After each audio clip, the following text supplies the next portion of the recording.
She's a small wonder, pretty and bright with soft curls. She's a small wonder, a girl unlike other girls. She's a miracle, and I grant you, she'll enchant you at first sight. She's a small wonder, and she'll make your heart take flight. She's fantastic, made of plastic, microchips here and there. She's a small wonder, with love and laughter everywhere.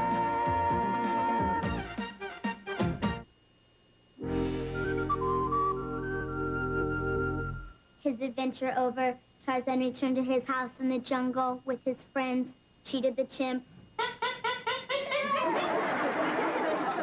and Simba the lion, and his beautiful wife, Jane.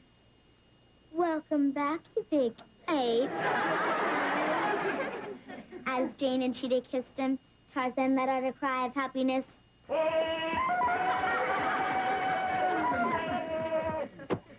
The end.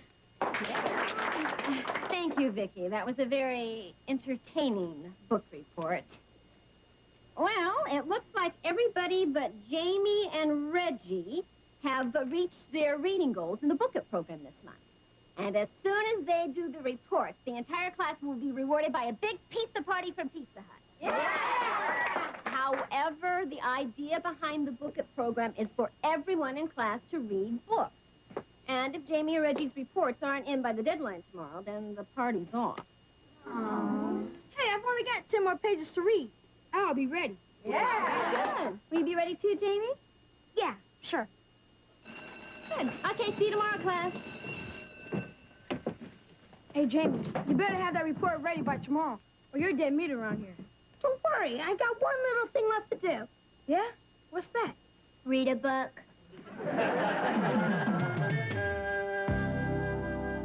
Okay, Vicky, stand right there.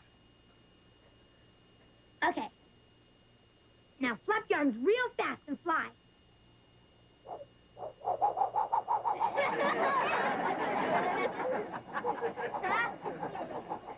Great. Everyone will think I'm a genius at special effects. Okay, come on down. If I should see what I think I saw. What'd you think you saw? Vicky hovering in the air like a hummingbird. Oh, that's great. It's an illusion. Special effects with my camera. I'm practicing to be a famous director like Steven Spielberg. Oh, then we'll be famous together, Jamie. I'm going to be a movie star. My drama teacher in school said I can make people believe I'm any character I play. And how about playing the Invisible Woman?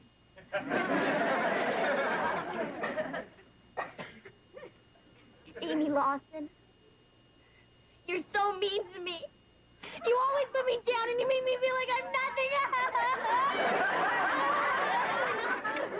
Yeah. Didn't mean it. Come on, stop crying. I'm sorry.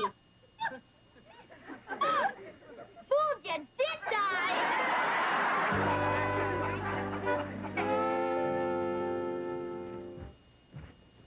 Hey, there's Dad. Okay, Vicky, in this scene, you're the bride of Dracula, and Dad's your next victim. Ready? Action.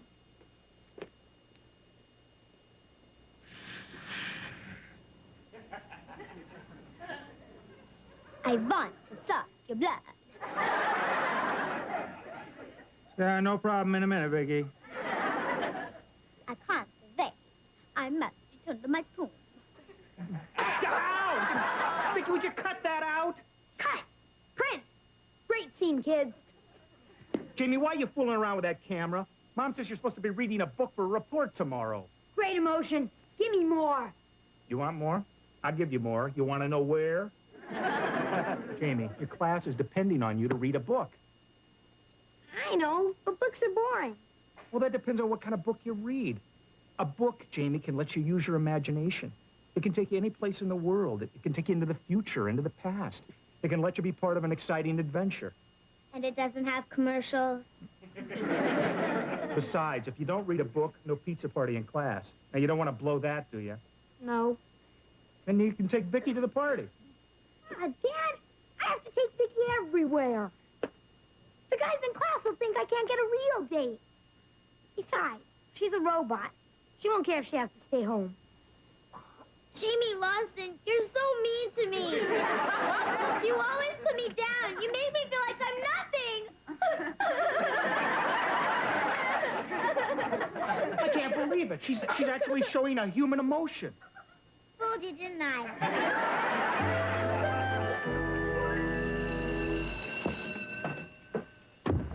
Good morning, class. Now, today we're going to hear the last two book reports in our Book It program. And first up is Reggie Williams, who's going to report to us on his book, Robin Hood. You ready, Reggie? Mrs. Larson, you said we can do our report any way we like, right? Right. Okay, I'm ready. Ladies?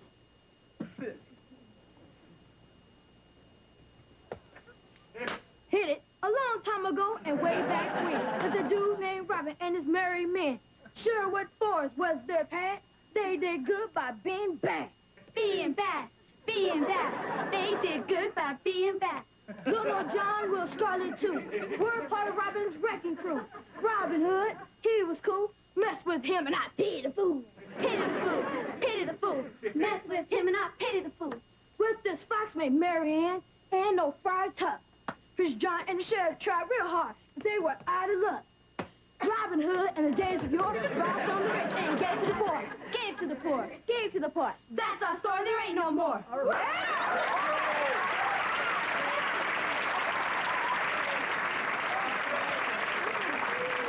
Thank you, Reggie. That was really, groovy. Well, one more book report to go and you'll get your big pizza party. Yeah! You ready, Jamie? Yeah, sure. My book report is on Moby Dick. This is a story about a guy who chases a big fish. And when he catches the big fish kills him. Let's party! Jamie, you pulled it right there. That's a pretty skimpy report.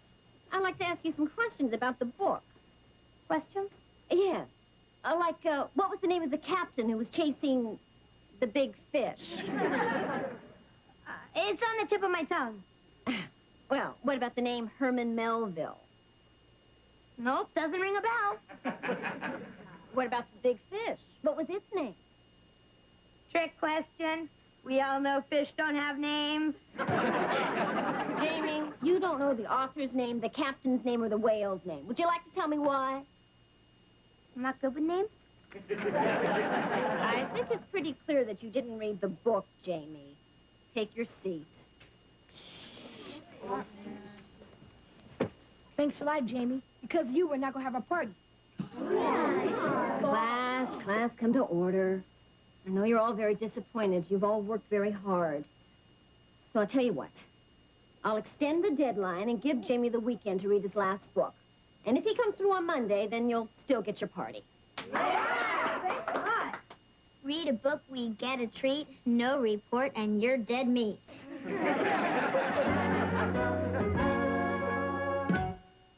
Small Wonder will return after these messages.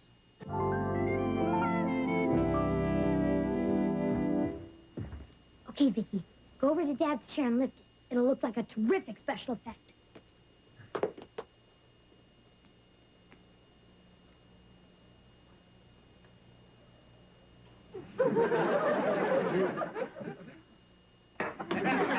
What's going on?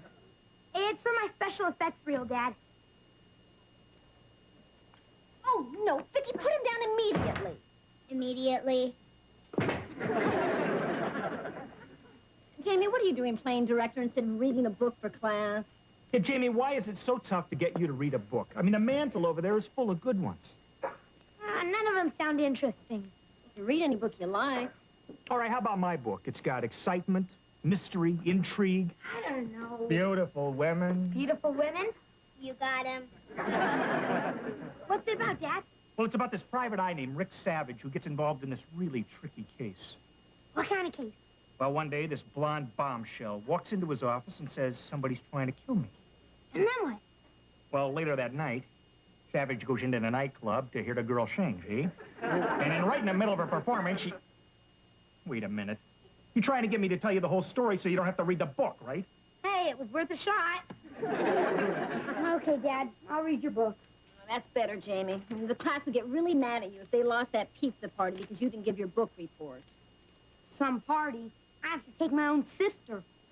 Hey, you should be proud to take Vicky. Oh, she'll look adorable. Well, I'll get you that cute little dress that we saw in the budget store, Vicky. How about getting me that designer original we saw in Gucci's? Gucci's? Hey, it was worth a shot. Boy, this Private Eye Savage is really macho. Hey, saw the light under the door. It's after midnight. Why are you awake? I guess I lost track of time, Dad. Your book is so interesting, I can't put it down. It just goes to show you, reading can be fun. Yeah, and it'll make a great book report. We said we could give our reports any way we want, right? As long as it shows that you've read it from cover to cover. That's where I got the idea for it. From the cover. It says soon to be a major motion picture. And it's going to be sooner than they think. The book I read was Rick Savage, Private Eye, by Richard Leslie Johnson. And this is my report.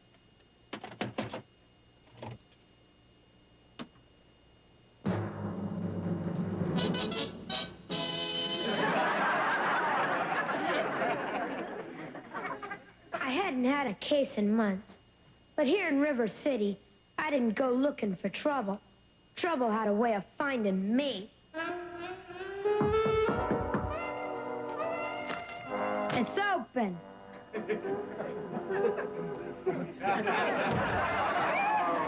Are you Savage? Only until I've had my morning coffee. What's your moniker? My moniker's Monica. Monica Minchcock.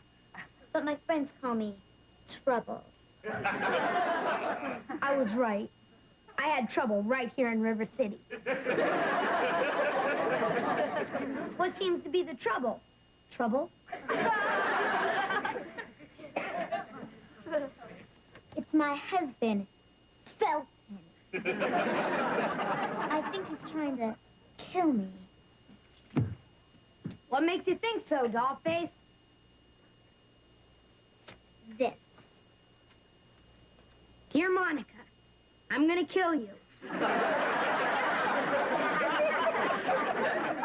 Sincerely, F. This could be a death threat, all right. What do you want me to do about it, gorgeous? I want to hire you That'll be $200 to keep me alive. in advance. I'm good, but I'm not stupid.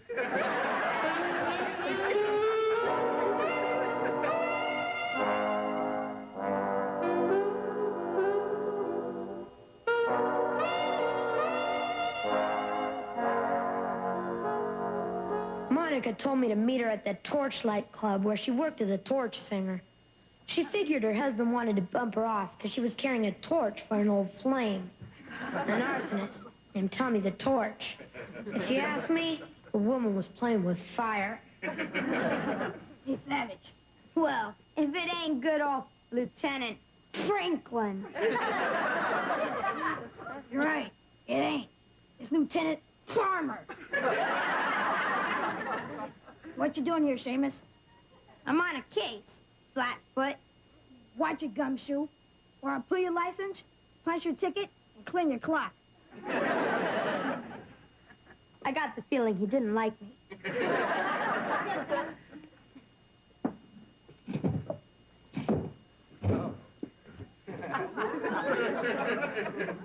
Hi, you savage. Well, if it ain't my favorite waitress. How you doing, Francine? I wish you had a name that began with an S. What can I get you, Savage? The usual. Okay.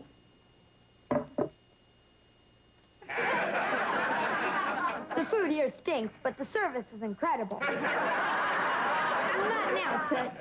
I'm on a case. Savage, that guy over there gives me the creeps. I think he's up to no good. What makes you think so, gorgeous? Been here an hour, and so far all he's ordered is a butcher knife. Don't worry, babes. I'll check it out. Hey, buddy. You mind telling me who you are? The name's Mitch. Felton Mitch. You wouldn't happen to be married to a songbird named Monica? Yeah. Till death do us part. Better grab a seat, honey. Monica's about to do a number. And don't forget, sweetness, this place closes at 1. My place opens at 2.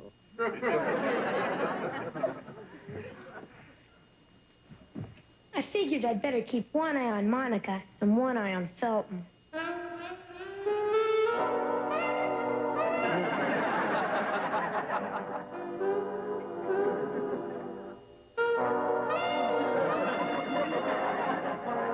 The heck with Felton. I'm keeping both eyes on Monica. Play it again, Sam.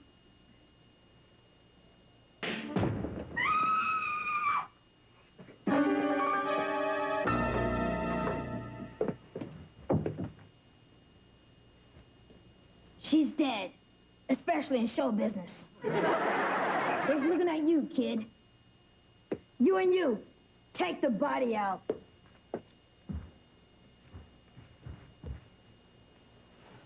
All right, now, nobody leave the room. Everyone here's a suspect. Everyone but me. Rick Savage, private eye. Monica gave me a death threat letter she got. Signed, F. So? That means you're a suspect, too, Lieutenant Farmer. That's ridiculous. I'm a cop. Well, then. Maybe it was her husband. Why'd you do it, Felton? I didn't kill her. I loved her. See, I've been carved our initials on the table with this butcher knife. Well, then maybe it was Francine. Don't be a silly savage. I was in the kitchen when Monica bought the farm. I got 10 busboys who will swear to it. 10? It's a slow night.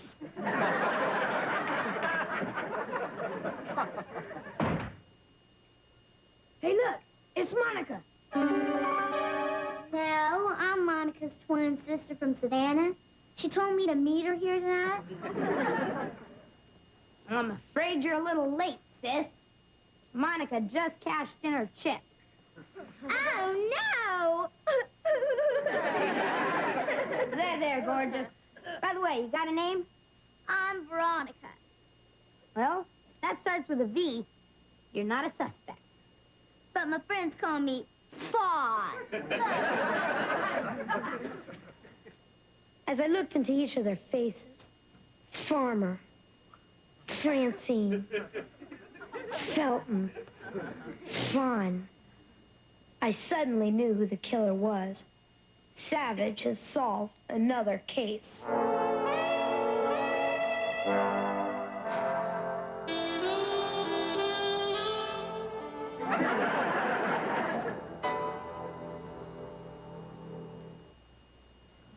Hey, what kind of ending is that? Jim, you just can't leave us hanging like that. Who does it? Y'all really want to know who done it? Yes! Gonna have to read the book. Good point, Jamie. That's what the book it program's all about. Getting students to read. And now that everyone has reached their reading goal, the pizza party is on. Now this is gonna be a great party. Yeah, sure. I gotta take my own sister. No, you don't. I already have a date. Oh, yeah, with who? Phil.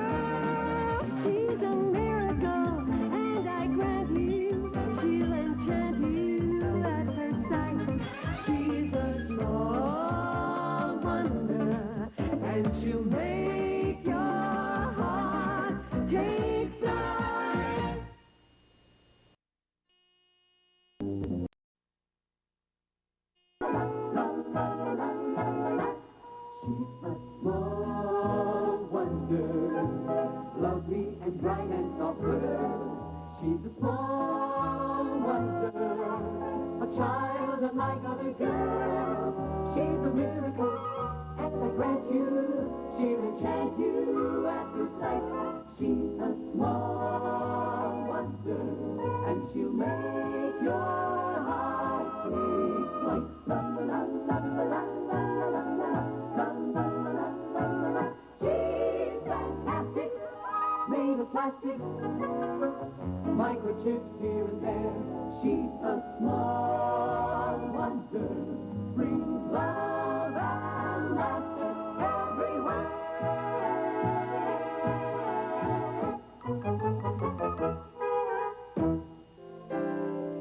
Mom, Dad, here's a TV show the whole family can enjoy. Oh, what's that? The Slime Mutants from Saturn. It's about a bunch of dirty space creatures who come to Earth and leave a ring around the planet. Oh, let's see what else is on. Here's the bowl of popcorn you asked for. Thanks, Vicky. Vicky, you have to pop it before we can eat it. Thanks, Jamie. Pop it.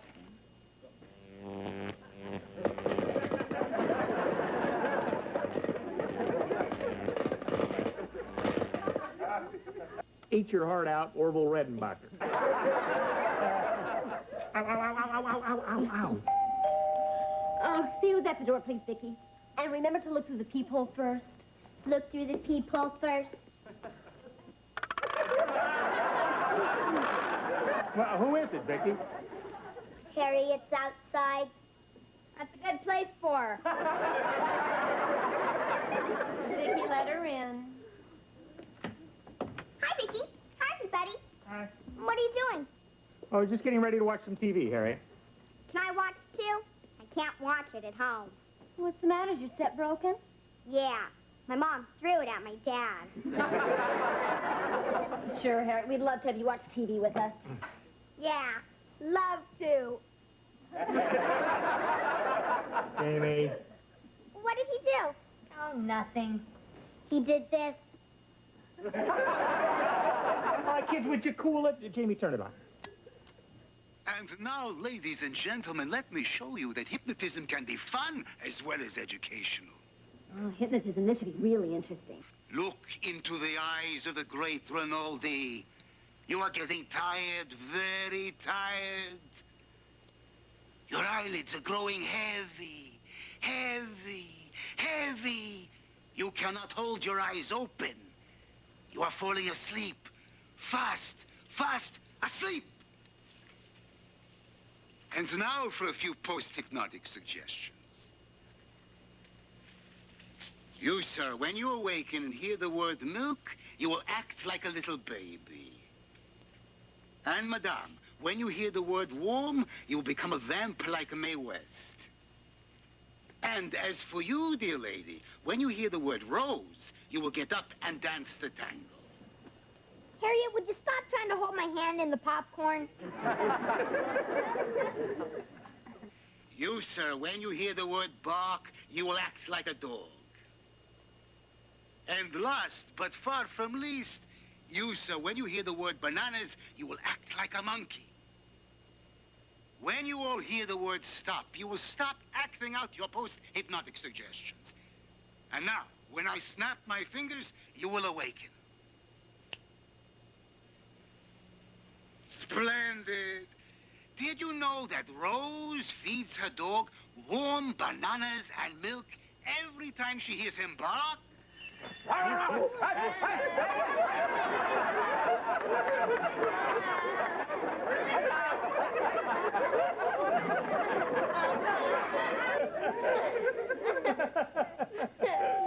I'll get it.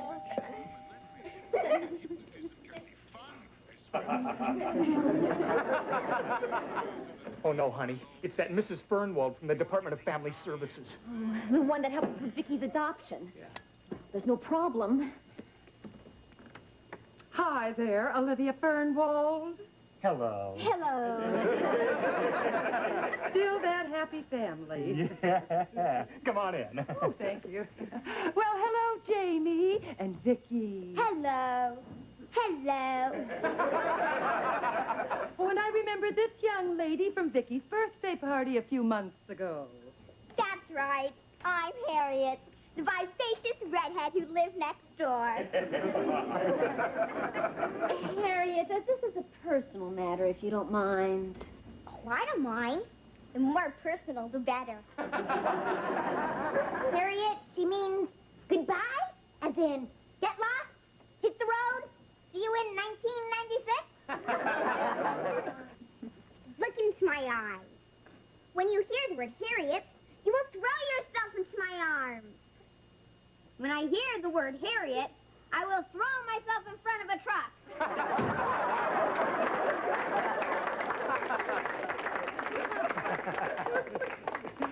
To what do we owe this pleasant surprise, Mrs. Fernwell? I've come on a mission.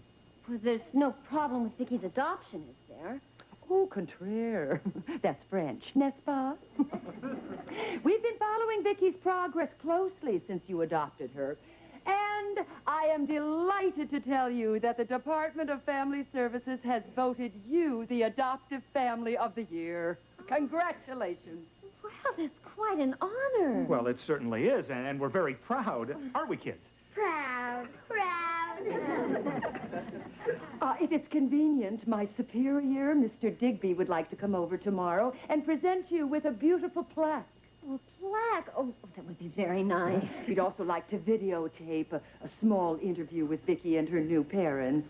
You know, to show other families who are considering adoption. Oh, that would be just fine. No problem. Wonderful. Then I'll see you tomorrow. Oh, will 5 o'clock be all right? Oh, fine. Vicky, show Mrs. Fernwell to the door, please. Walk this way. Bye. Bye. Bye, sweetheart. Bye, sweetheart. Get lost, hit the road, see you in 1996.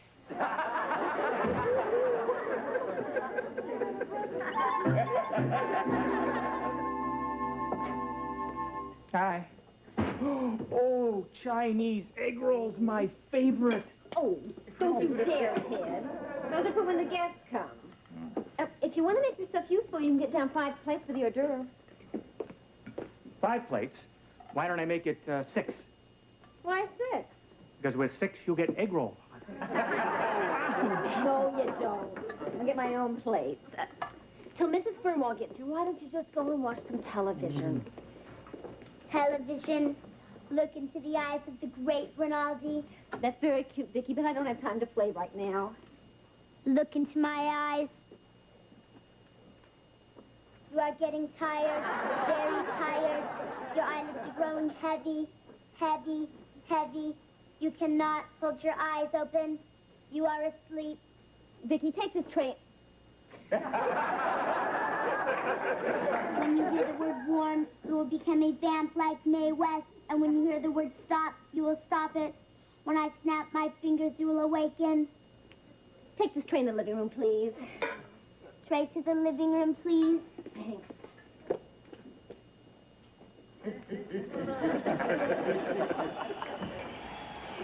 Oh, Vicky, thank you. Don't you dare, kid. Those are for when the guests come.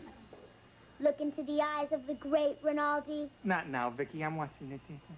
Look into my eyes.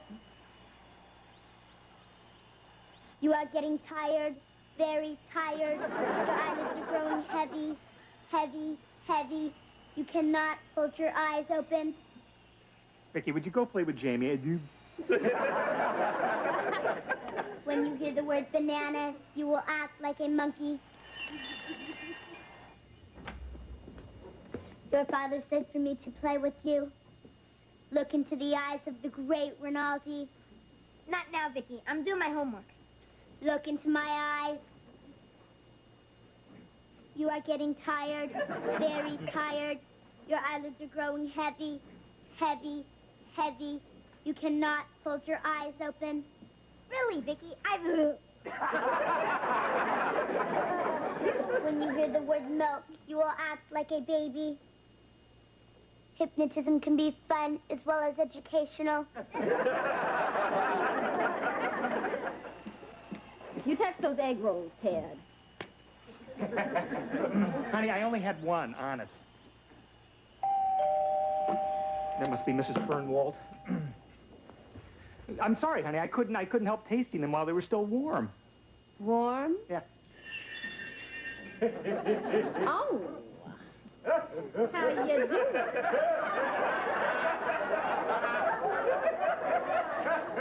Tall, dark, and handsome. Who? Me? What? Why don't you come up and see me sometime? Come up where? What's come over you? Mrs. Fernwald is at the door. Let her get her own man. Joan, what are you doing? I have to answer the door. Later, handsome. Joan, stop it. Stop this. Ted, there's no time to get romantic. Mr. Fernwald's at the door.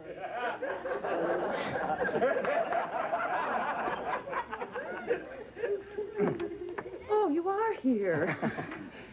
Well, this is Mr. Digby, our Director of Family Services. These are the Lawsons. Hello. Hello. Hello. I've been looking forward to meeting you. From what Mrs. Fernwald has told me, you're a very special family. Oh, well, I don't know about that, but we're very excited about receiving this award from you, Mr. Digby. You should be. Hi. Oh, and these are our children. This is our son, Jamie, and this, of course, is little Vicky. This is Mr. Digby. Hello. Hello.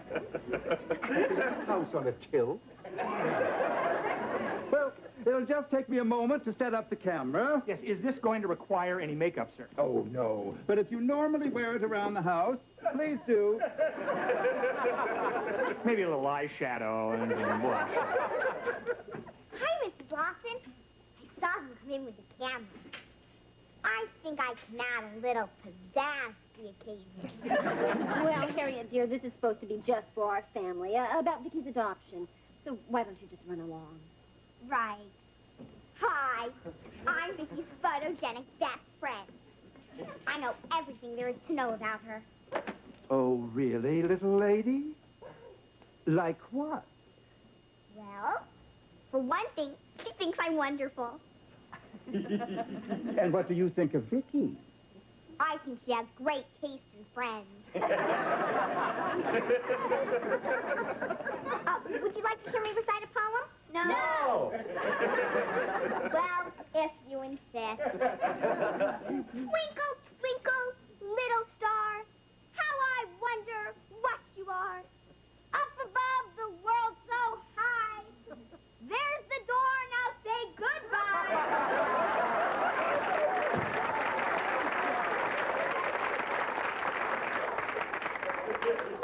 Unusual child, isn't she? Well, now that everything has returned to normal, shall we have some refreshments? Vicky, go get some coffee, please. The coffee. An egg roll, Mr. Digby. Thank you. Mrs. Fernwald? Oh, I'd love one, but I'm on a little diet. I have to watch my figure, or no one else will. Well, then some fruit, maybe? Oh, that would be nice. Some grapes, cherries, a banana. Banana.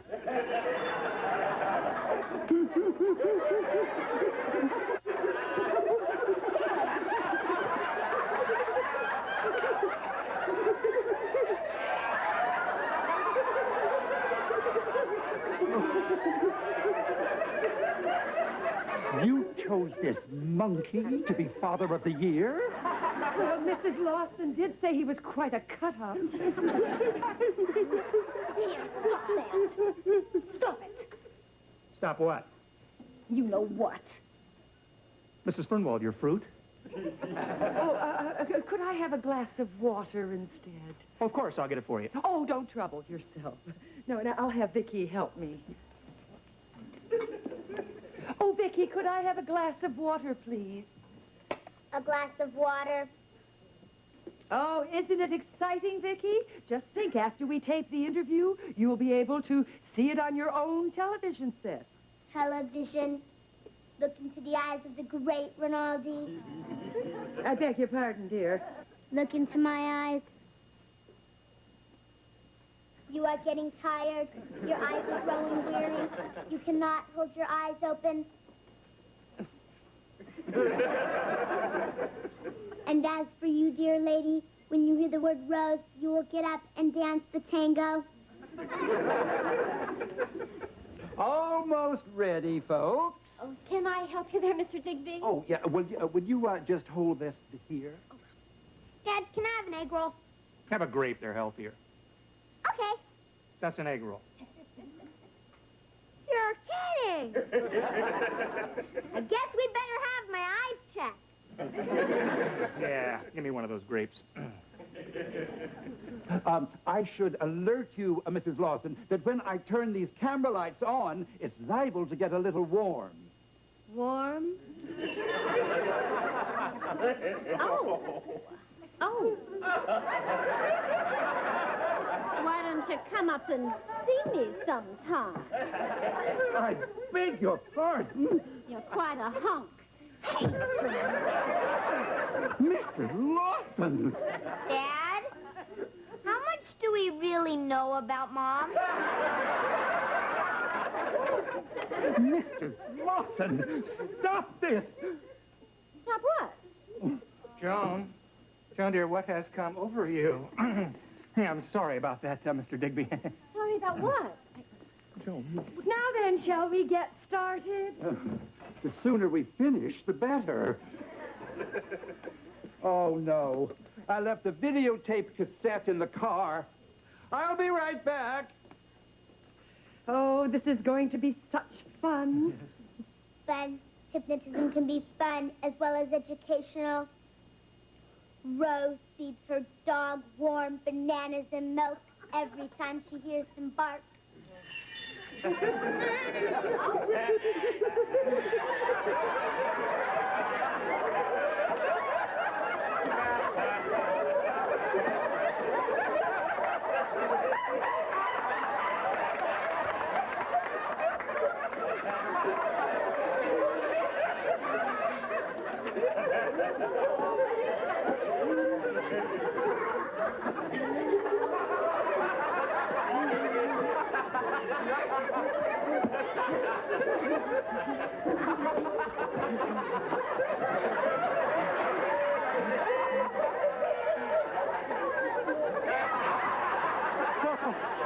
What is going on here?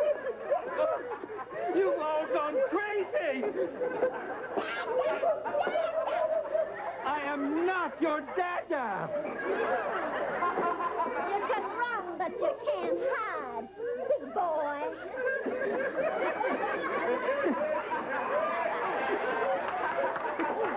This is insane! Stop this! Stop this instant! Mr. Digby, really? may I ask, sir, what you are doing with my wife? Me? She did this? You're all wacko! Whatever are you talking about? Don't play innocent with me. You were just dancing around the room with this flower in your mouth. And you, acting like a monkey, while your son here was pretending he was still in diapers.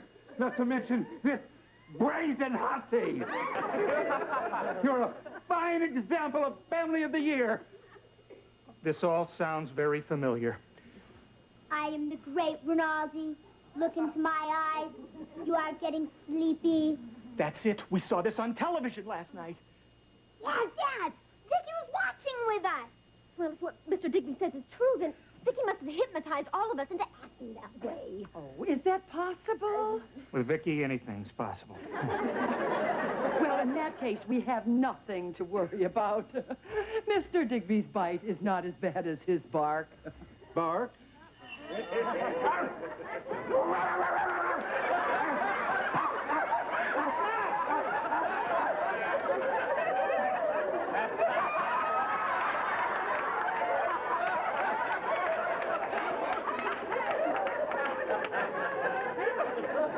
certainly hope he's had his rabies shot. Dad, catch him before he starts chasing cars. Oh, yeah. Mr. Digby, here, boy. I got some kibble. Oh, Teddy could get hurt. Where is he? There he is, Where? right over there by that fire hydrant.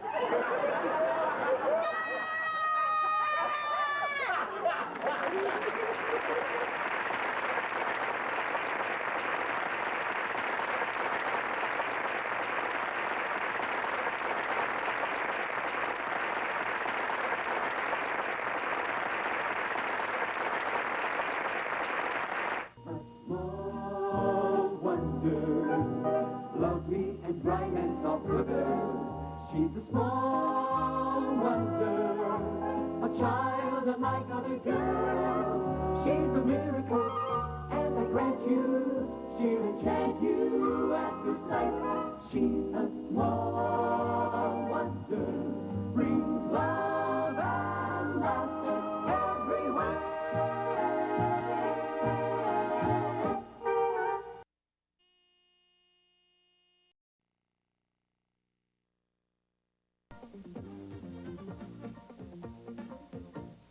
She's a small wonder, pretty and bright with soft curls.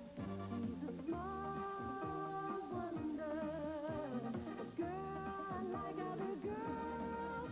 She's a miracle, and I grant you, she'll enchant you at first sight.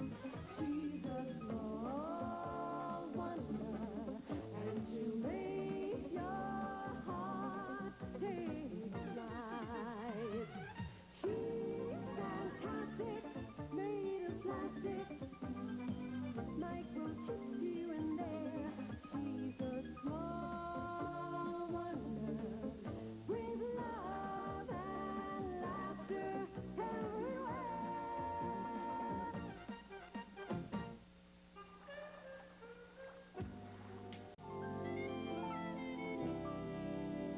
Okay, kids, the basket's all packed. Morning. Mind if I play boo? Hey, you going on a picnic, huh? Boy, that sounds like fun. See you later. Have a good time. Hey, hold it right there, Jocko. Oh. Where do you think you're going? Fishing.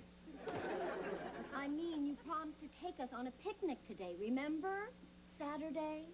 Joni, today is the big club championship. I couldn't have planned a picnic. What do you think I am, stupid? You're the one who fishes with a golf club.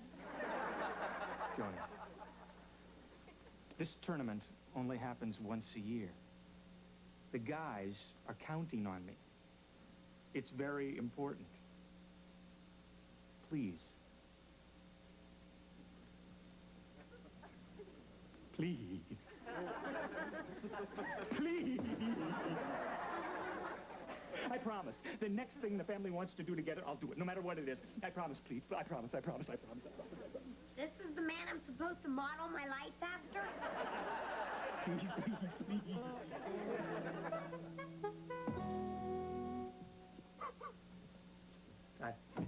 So what do you think, honey? You think the trophy will be noticed up here, or, hey, maybe I should put it over the mantle in the living room, huh? Why don't you just hang it on the front door as an knocker?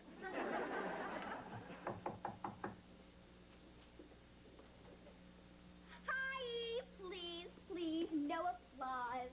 I knew I'd be discovered sooner or later. I guess it's sooner. Good. See you later. Got this letter this morning from the TV show Beat Thy Neighbor. They want my family to try out for the show. Hey, I was watching that this morning. That's that funny show where the neighbors compete against each other in crazy contests. Yeah, to see which families can make the biggest fools of themselves. Right. My family's perfect for it. Here's the mail. Just one letter for you, Jocko. How'd you get chosen for the show, Harriet? Oh, it's simple. At the end of each program, they tell you where to send a postcard if you want to be a contestant. So I sent one in, and they chose us. I bet it'll be fun. Fun? You call one family dressing up like ice cream cones and the other family trying to lick them clean fun? Well, I call it degrading. Family loses all dignity and self-respect. In our case, we've got nothing to lose. Bye. Bye. I don't believe this. What is it? It says here we've been invited to try out for Beat Thy Neighbor. All right. decide who submitted our name? I didn't do it. I didn't do it. I did it. Vicky, why'd you do this? The man on TV said to send in a postcard, so I did. Well, no way are we going to try out for that show. Dad, you promised. What did I promise? Please, please. I promise. The next time the family wants to do something, I'll do it. Oh, that promise. Well, I thought you meant like taking in a ball game, not swimming in chicken fat. Come on, you guys. Only a complete imbecile would go on Beat Thy Neighbor. Hi! I rest my case.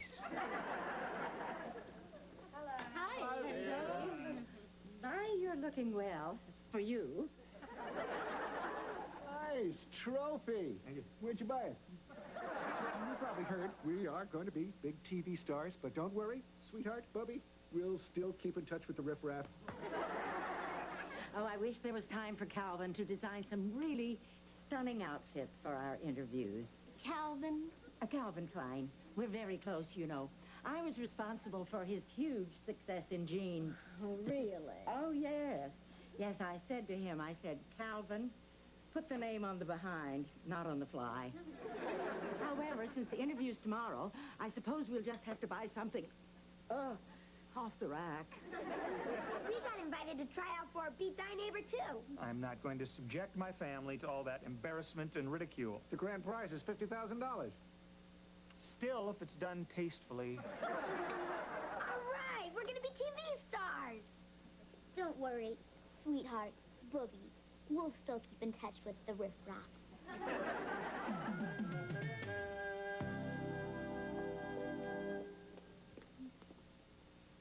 Thank you, Shanna. Now remember, act up. Pippy, bright, lots of personality, just like the host of the show, Guy Dwyer. Brendan, I don't have to act. That's the way I am naturally. Effervescent. Hi, Brindles. I'm Guy Dwyer. Hi, Guy. Sorry I'm late, gang, but you know what? Somebody stole my brand new car. Oh, what a shame, but of course it was insured. No. Too bad. You know, I like your sincerity. Yes, I see you're exactly the kind of people I want on my TV show. You're happy? Fun-loving? Want to come on the show to have a good time? Not just there to make the money. Money? You give away money? We had no idea. You wouldn't believe the hard luck stories I get from people pretending to be down and out just to come on my show to make a buck. That's disgusting. Well, I've already picked one of the two families to be on the show, and that's the Gumps. And I would really like that other family to be the Brindle Clan. However, I still have to interview one more family from your neighborhood, and that's the Lawsons. They're a wonderful family. You can't tell right away because they're so boring. Well, in that case, you stay by your phone because you may get a chance to Beat Thy Neighbor! feel good. Bye, Brindle. Bye, guys! Yeah. Ah. Looks like it's either us or the Lawsons, Daddy. Well, don't just sit there, Hotshot. What are we going to do about Mr. and Mrs. Whitebread and their two little crumbs? Leave it to me. Have you ever known me to be at a loss for something underhanded?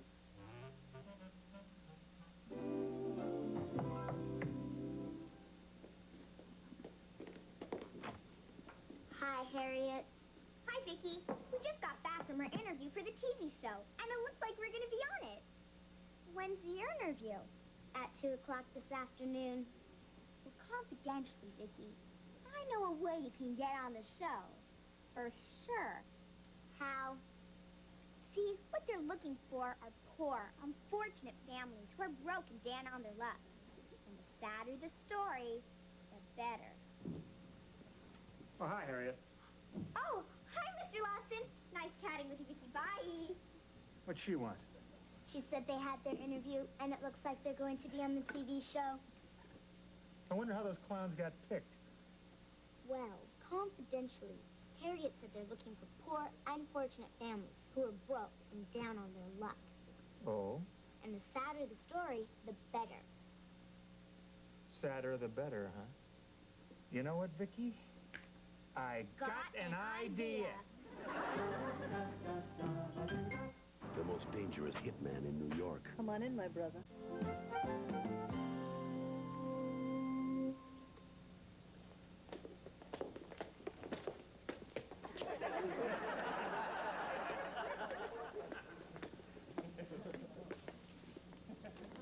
Hi, Mr. Dwyer.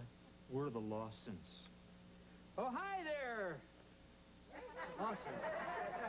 Hi, guys. Forgive me for staring. Yeah, well, please sit down. Thank you.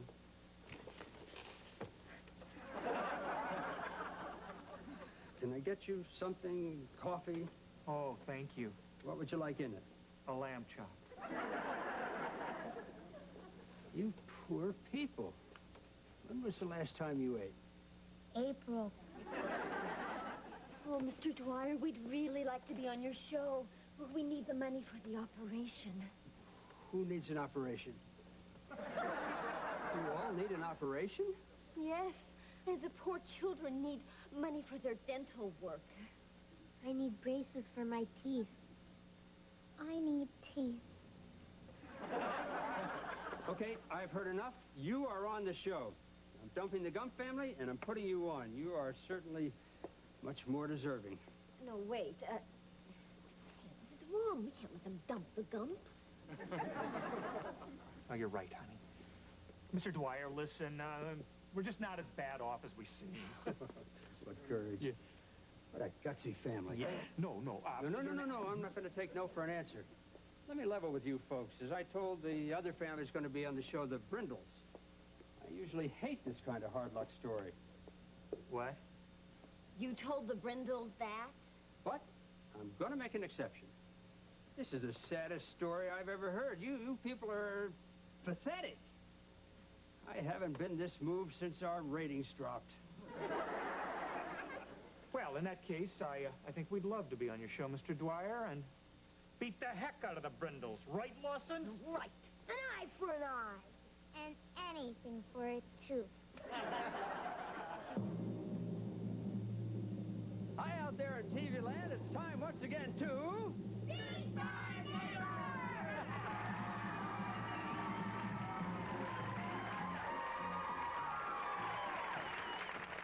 And welcome to the show that brings neighbors together in kooky competition. And competing today are two fun-filled families just ready to wipe each other out. Hi, Brindles! Hi, Clyde! Hi, Lawsons! Hi, guys! Okay, now you all know the rules. We play 3 games, and the The first family that wins 2 games gets the chance to compete for $50,000. That's right, yes. And let's get ready for the big pie plunge. Come on over, families. Now, buried amongst the berries in these delicious fruit pies are poker chips, each worth $20. And all you have to do is eat your way to the chips. I think I've died and gone to heaven. All right. The family to have the most chips after 30 seconds is going to win contest number 1. And because the Lawsons outnumber the Brindles, we're going to ask Vicky to be our official face cleaner for both families. You know what to do, Vicky? I know what to do. Oops. I almost forgot. No hands. All right, families. Get ready. Get set. Go. No hands. Okay. Go for those chips. Eat away. Let's keep eating. Come on, Brindles. You're way behind here.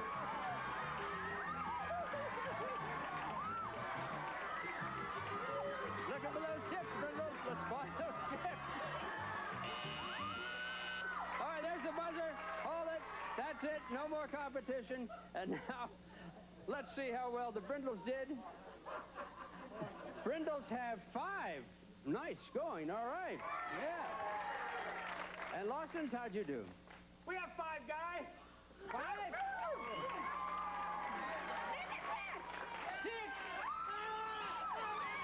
That means the Lawsons win contest number 1.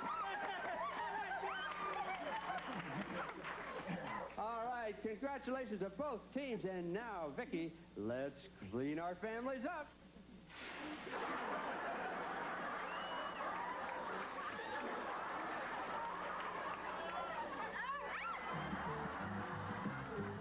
And now it's time for contest number 2. Curtains, please.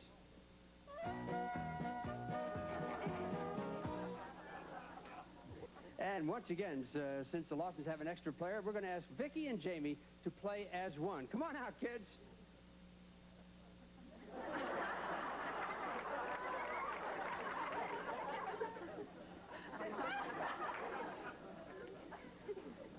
All right, let's begin our game. Now, the object is to take the ball. Thank you, Shauna. Take the ball. There we are. And pass it to the person next to you. Okay, the person next to you passes it to the person at the end of the line. The person at the end of the line takes the ball and puts it in the basket, and that is simple, right? Oops, I forgot. No hands. And one more little thing. Instead of tennis balls, we're going to use these big, squishy tomatoes.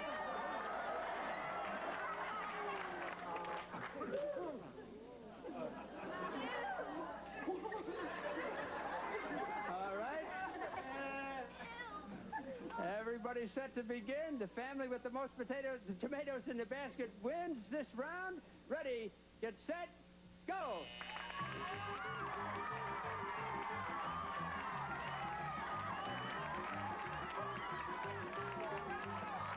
Doing great, doing great. No hands, no hands. Let's make sure they get them in the basket. In the basket, there you go. We're having fun. Are we having fun? Come on.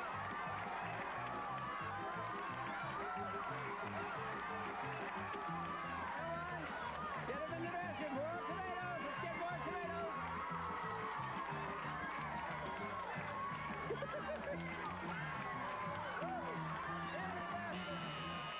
Oh, there's the buzzer. That's it. Hold it. No more. No more. There's the buzzer. Family's back. All right. And now, let's check and see how the families did. And it looks like the Brindles have 4 tomatoes. Good. How'd the Lawsons do, Shannon?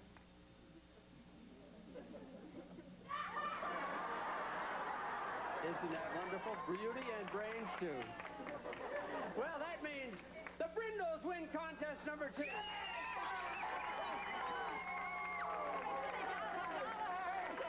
And we'll be back with the deciding game right after this commercial message. Okay,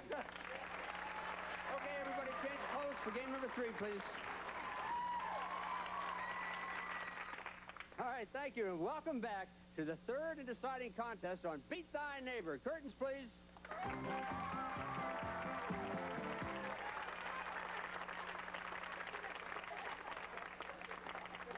And now it's time to go slopping for silver. Stashed in this slime are silver tokens, just like this one. And the family that finds the most tokens is going to be our champion and win a fun-filled vacation to Acapulco.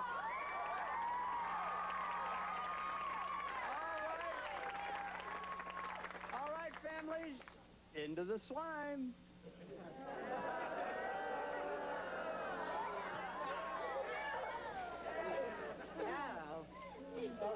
And now, hold on to the shoe. Let the game begin. Yep.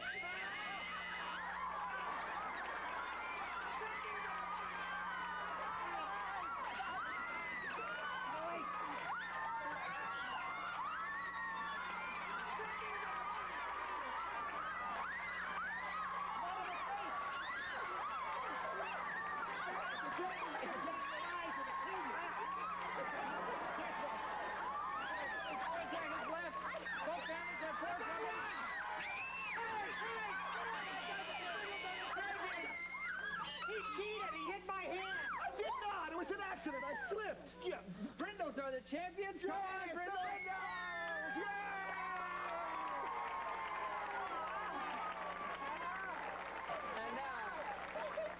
the Brindles have a decision to make.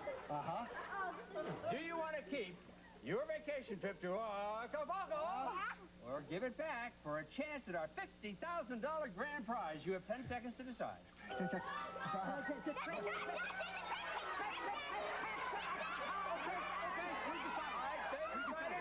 decided. The trip to Acapulco? No, the $50,000.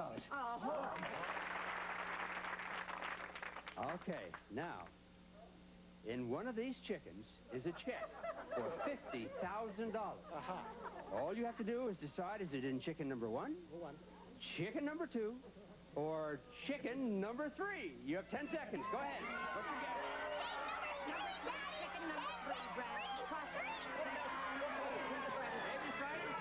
Chicken number 3? No, chicken number 1. Chicken number 1. Okay, good luck. Let's see. Inside chicken number 1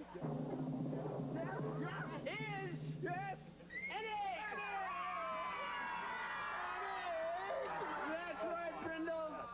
Inside chicken number 3 is the check for $50,000.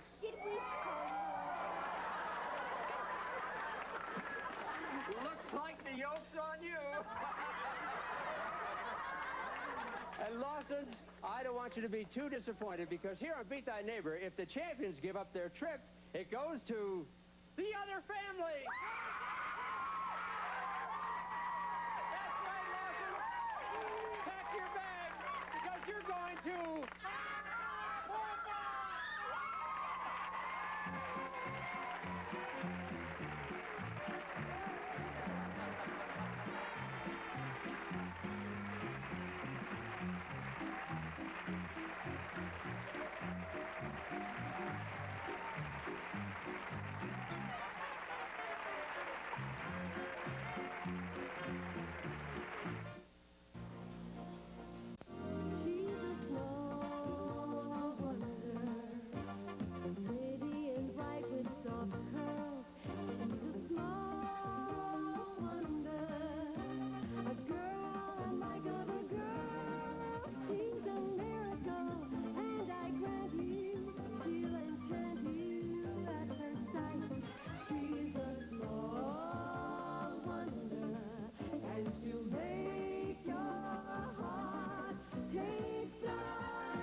Sprint Sense International gives you great rates to countries. Boy,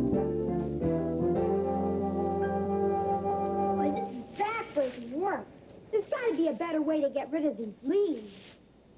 A better way to get rid of these leaves?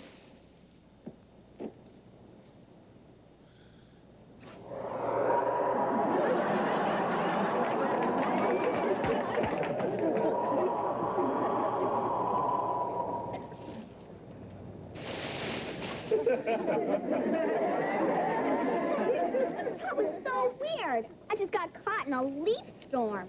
Well, weird attracts weird. Who's your feathered friend, Harriet? Oh, well, this is my new parrot, Waldo. Does he talk? Well, he hasn't said anything yet. Waldo want a cracker? Aww. Waldo want some bird seed? Aww. Dumb bird. If he's so dumb, why'd you buy him? Because we're color coordinated. How are we going to tell him apart? The quiet one has feathers.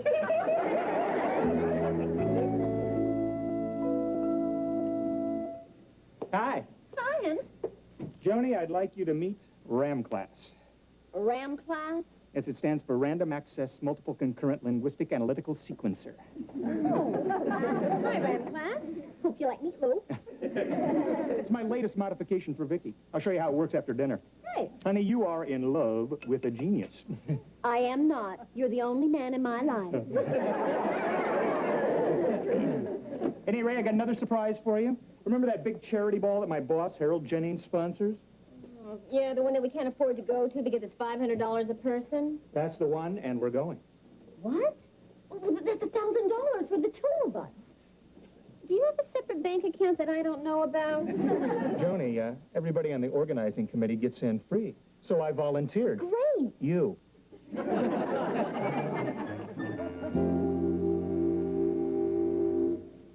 Joan, Jamie. What is it, Ted? I'm ready. There, that ought to do it. Okay, Vicky, a drum roll, please. A drum roll.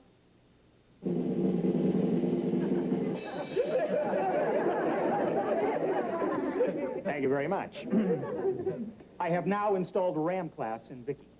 What's RAM class? Oh, it's a new kind of gadget for robots. A gadget, it's a translator. With RAM class, Vicky can understand any foreign language and instantly translate it into English. That's fantastic, Dad. Joni, you know a little French. Say something to Vicky. Okay, let's see. What does this mean, Vicky? La plume de ma tante est sur la table. The pen of my aunt is on the table. That's right. I bet that comes up a lot in conversations. Okay, Vicky, try this. Wie geht's? What's happening, bro? She even speaks school German. Oh, Ted, that's incredible. But what are you going to use it for? Well, one of the reasons I created Vicky was to help children with learning disabilities. And with RAM class, robots can help kids no matter what language they speak. I got a real test for her, Dad. Let's see if Vicky can translate the Spanish language station on TV. Good idea.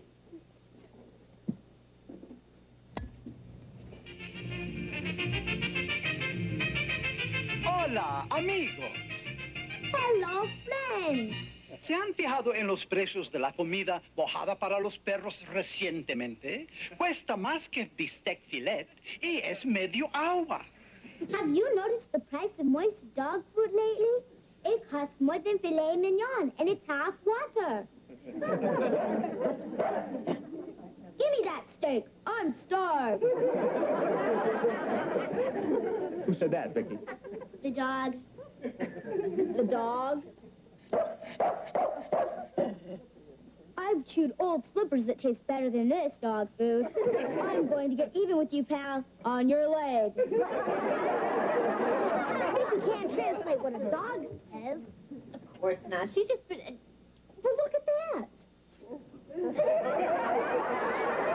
The dog got even with him. Vicky, you're nuts and bolts Dr. Doolittle.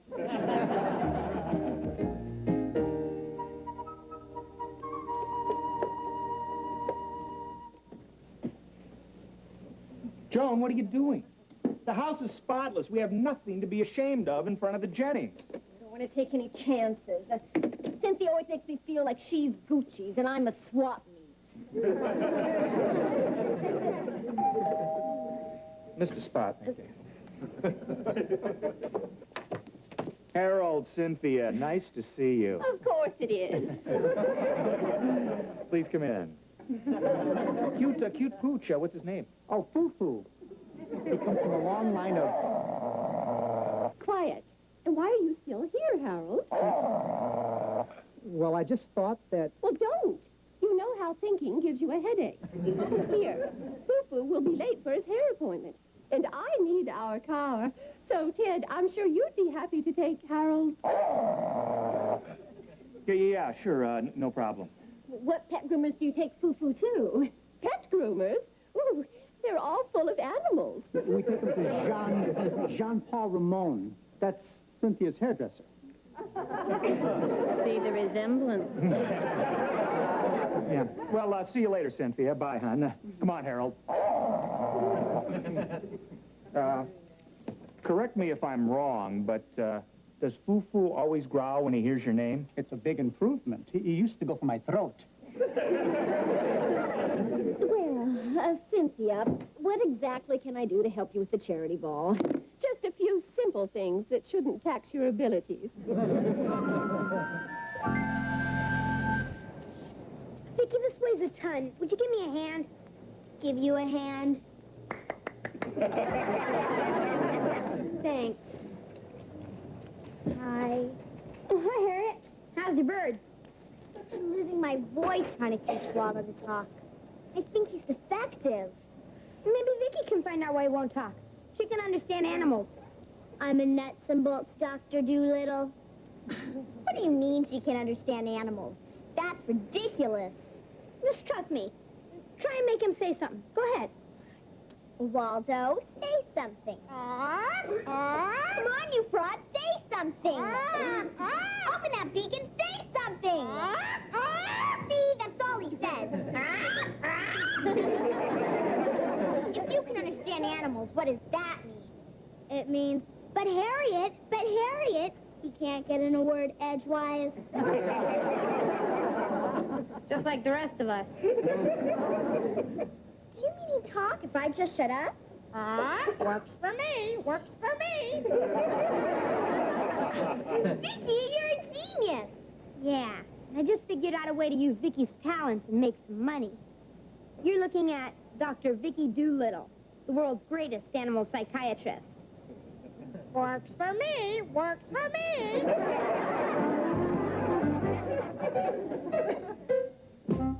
Small Wonder will return after these messages. On the next Home Improvement, Tim and Al get small and journey to the center of it. Hi. Hi. Still working on plans for the charity ball, huh? Well, I think I've got most of it worked out. Here's the menu. Ooh. And this is the seating chart. Uh-huh. And I have ordered red roses for every table. Oh, that's great. That pain in the neck, Cynthia, has to be impressed with all the hard work you put in. Oh, I hope so. I get it. Good evening. Hi. We were just talking about you. Come on in. Dear, I hope you've made a little progress on the ball. More than a little, it's all done. And here is the menu. Prime rib. Oh, no, no, no, my dear, that will never do. Will it, Harold? Well, actually, I like prime rib. What? I didn't say a lot. Change the prime rib to Cornish game hen and see that they're properly plucked.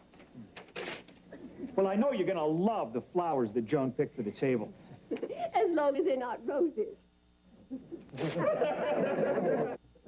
Roses are so common. Well, actually, I like the way they smell. Excuse me?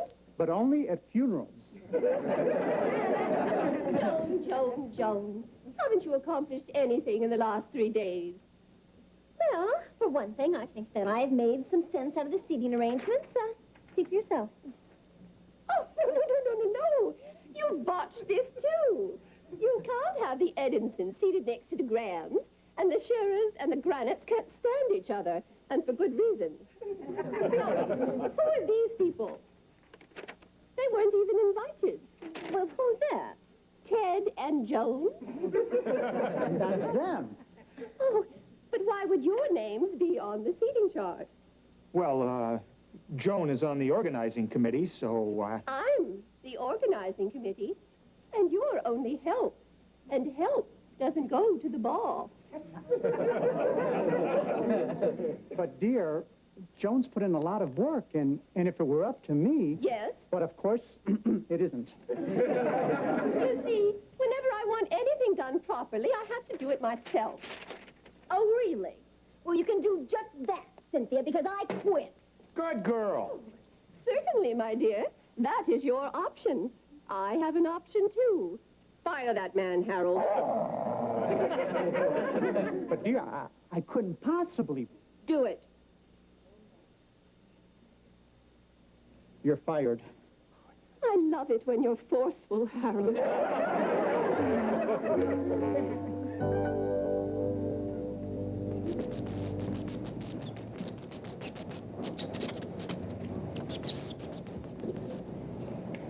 Your mouse says he's lonesome because he's all alone in his cage.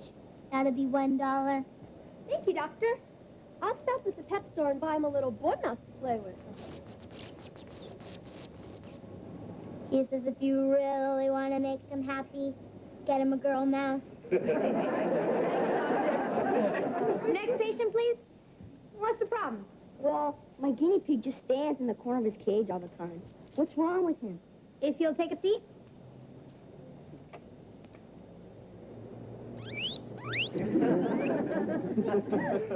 He says all the other guinea pigs make fun of him because of the name you gave him. What's wrong with his name? How'd you like it if your parents named you Quasimodo?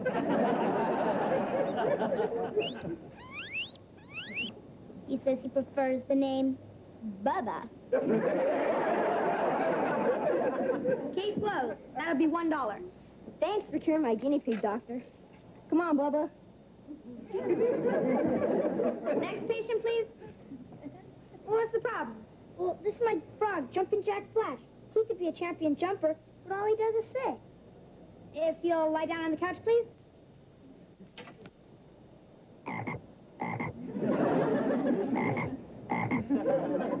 He says he was taken from his mother when he was just a tadpole. He says he's never seen any other frogs. He says he doesn't know how to jump. Unusual case, Doctor. Any suggestions? I'll show him how to jump. Watch the splash.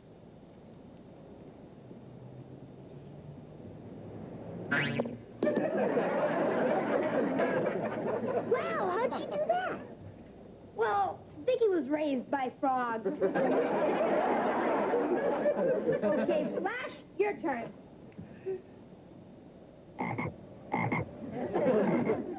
He says he's not ready to jump yet. I got an idea.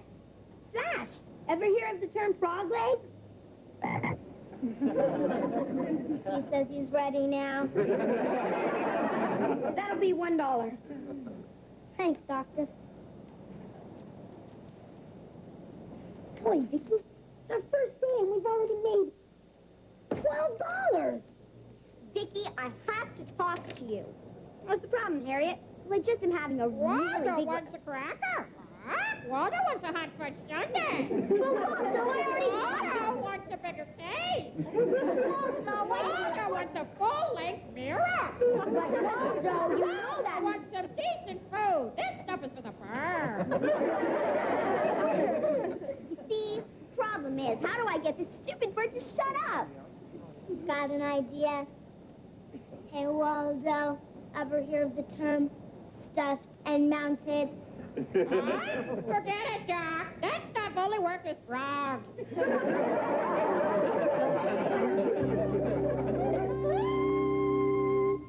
What?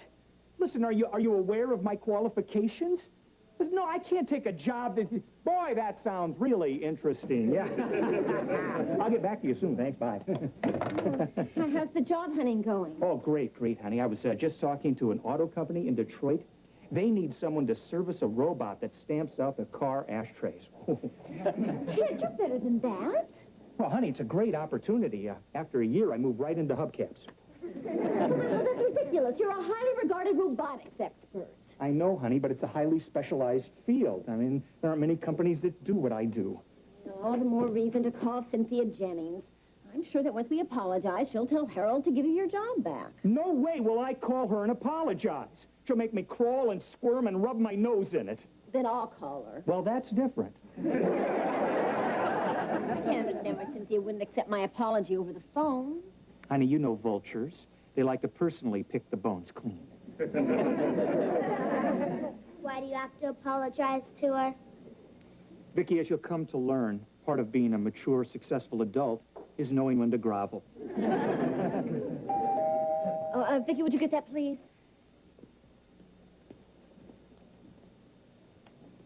Hello, child. Hello, vulture.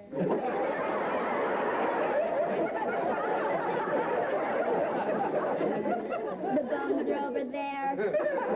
Susie, how nice to, let's cut the small talk and get straight to the groveling. I don't want to be late for my voice lesson. A voice lesson? I didn't know you sang. Opera. Cynthia once hit a note that shattered our living room. I'm particularly fond of Wagner. Do-do-do-do, do-do-do-do, do-do-do-do-do.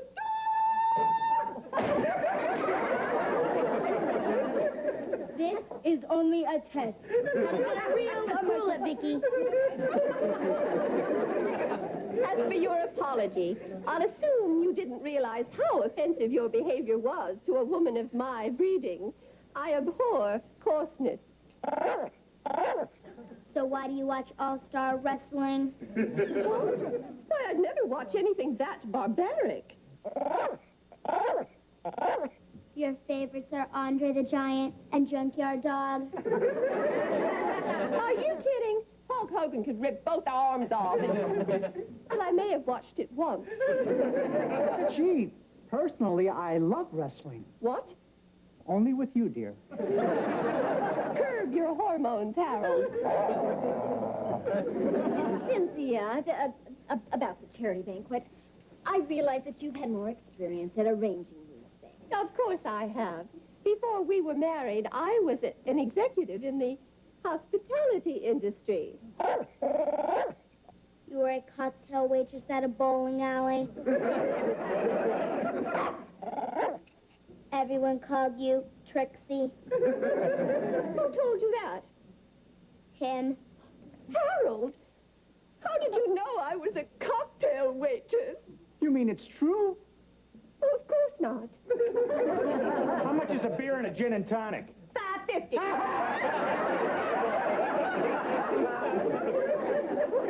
I'm ruined. Cynthia, I think your roots are showing. Oh, not those two. Terrible. I've been so careful. And now these people will tell everyone about my past. Not necessarily, Cynthia. I mean, if Ted were still working at United Robotronics... But he is. Give him his job back. With pleasure. Ted, you got your job back. That's great. You know, things have been a little rough financially around here since Ted's been out of work. Give him a raise. You got it, Ted. Mom, Dad, didn't you guys say something about going to a charity ball? Of course they're going. I wouldn't hear otherwise. At the head table. That's impossible. The head table is reserved for the creme de la creme. You do understand. He understands, Trixie. All right. The head table it is.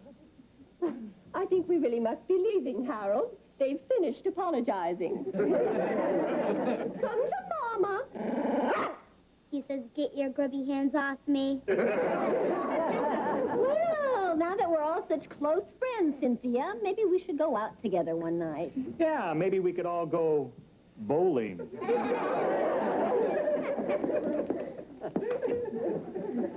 I just love coming here. Way to go, gang! Joe, what's the matter? There's a mouse. He said he hears there's a great psychiatrist here.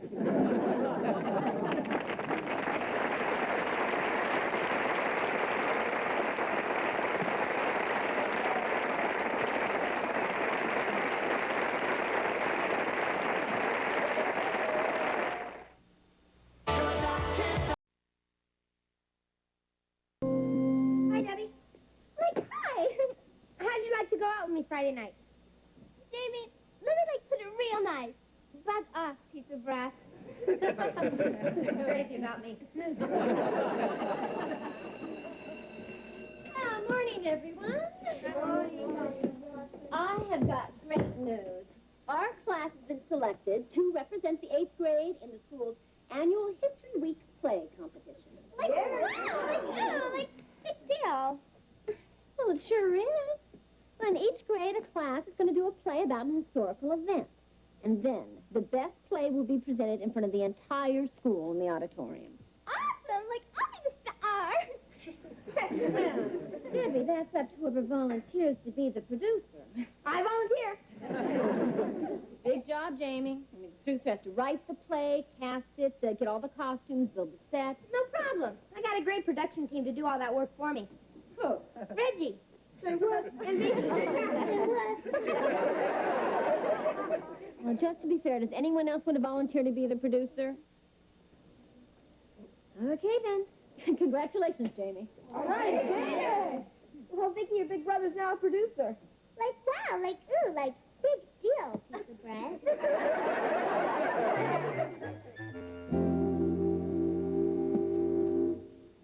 Hi, hon. I'm home.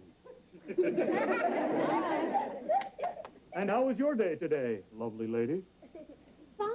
Well, what's the matter with your voice? Why, nothing. Why do you ask? You sound like you swallowed Walter Cronkite. Well, it was a day like all days, filled with those events that alter and illuminate our times. And I was there. Why are you talking like a station break? Joni, I was sitting at my desk today when my phone rang. Okay. I was sitting at my desk today when my phone rang, and this voice invited me to be a guest on a popular talk show. Well, I recognized the voice right away. Oh, that's exciting. Well, who was it, Johnny? Oprah? Phil? Ralph. You're going to be on Ralph? Ralph Grogan, honey, the host of VIP, the radio show where people who want to know talk to people in the know. Oh, I didn't know. Joni, I'm gonna be talking about the exciting world of cybernetics. How about that? Honey, that's wonderful. Well, Well, what suit should I wear on the show? and Ted, it's on radio. You can wear your birthday suit. Oh, yeah. Well, I still want to look nice. Why don't you help me pick something out, okay? Okay. Hi. Hello, children, and welcome to the kitchen. Jamie, we better come up with a great idea for the play. The 8th grade never won this competition. Yeah. Vicky, you know everything about history. What's a famous event we can write a play about? How about Betsy Ross on the first American flag? Nah, we need something with pizzazz. Okay, then make it Diana Ross. How about the first Thanksgiving? There's got to be something more exciting than a bunch of guys sitting around in funny hats stuffing a dead turkey. How about stuffing a live turkey?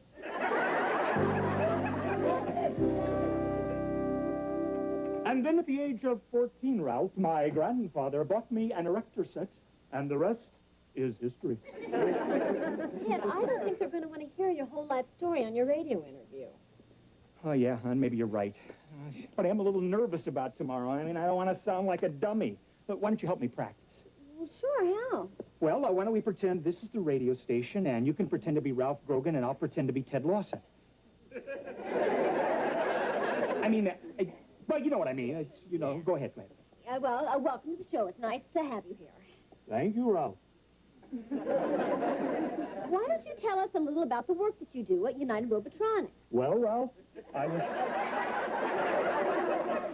Sorry about that. All right. Well, I'm sure that you've heard the phrase, Mr. Lawson, behind every great man is a great woman. Yes? Would you tell us a little something about the great woman in your life? Well, to be honest, Ralph, I'm a self-made man. I did it all myself. Really?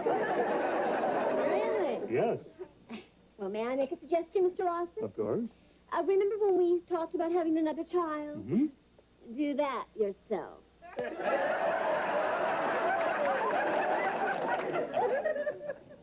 Hi. Hi. What have you guys been doing?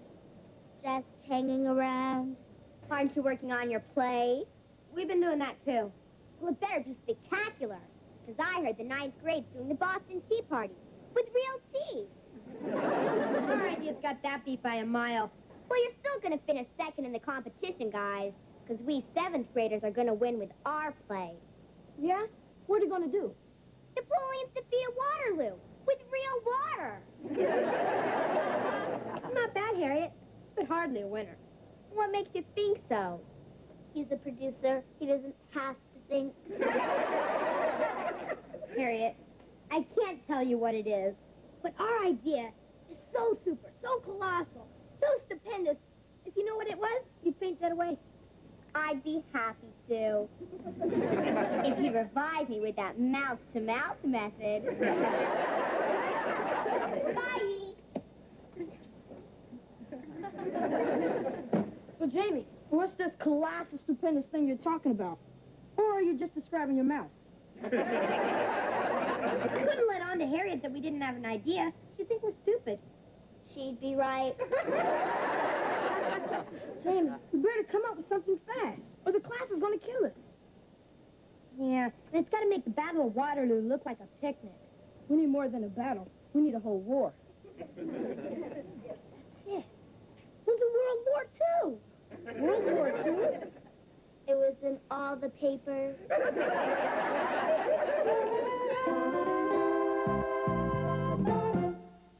Small Wonder will return after these messages. On the next America's Funniest, see the most...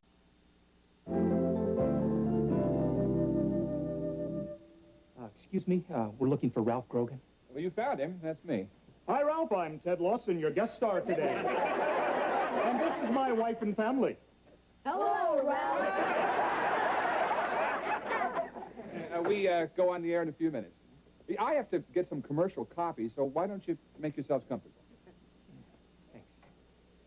If you'd like, I can turn on the show they're doing in there. It's that soap opera, All My Husbands.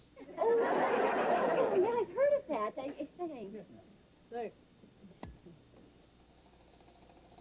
Oh, Phyllis, I love you.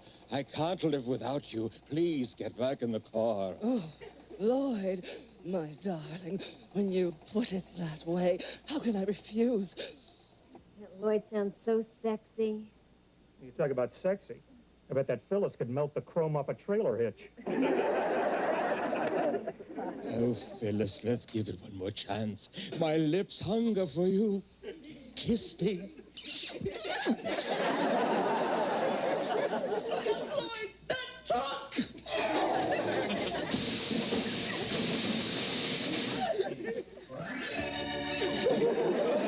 We'll be right back after these words from our sponsor. Hi, I'm all yours. We can wait in the studio if you'd like to watch the end of the episode. Oh, yeah, thanks. Can't wait to see that Lloyd. And Phyllis... Just be real quiet, please. Everybody stand by, please. And now we return you to All My Husbands. Lloyd and Phyllis were just pulling away from the curb in his car when we suddenly heard...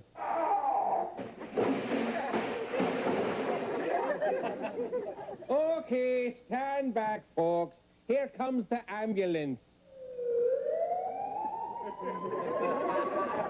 Make room, everybody. We're the paramedics. This isn't going to be pretty. Are you all right, lady? Yes, I think so, but I'm not sure about Lloyd. Sweetheart, speak to me. It's Phyllis. That's Phyllis? Speak to me, Lloyd. Phyllis, I love you. Lloyd? Tune in to All My Husbands tomorrow when we'll hear Phyllis say... What was that? Paramedic? Lloyd is dead? Dinner? I'd love to.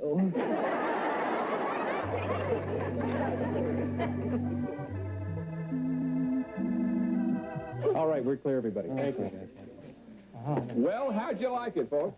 Oh, well, personally, I'm a little disillusioned. Kind of like finding out that Arnold Schwarzenegger is really Pee Wee Herman. Yeah, well, that's the beauty of radio. Leaves everything to the imagination. Okay, Mr. Lawson, over here, please. Okay. Stand back, everyone. This isn't going to be pretty.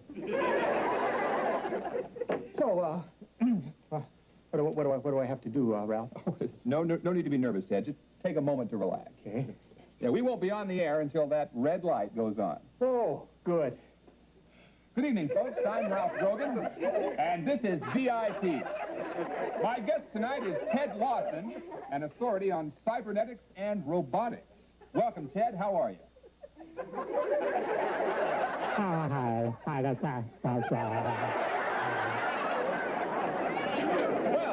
Ted, I've heard that by the year 2000, there will be robots in practically every home. Is that true?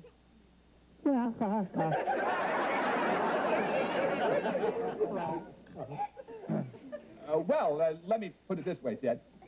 There'll be a lot of robots by the year 2000, right? Well, let's go to the phones. Our number is 555-2999. Here come those calls.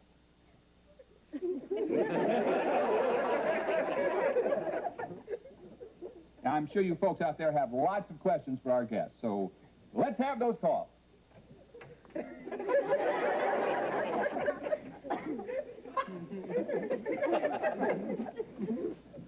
We'll give a free dinner to our first caller.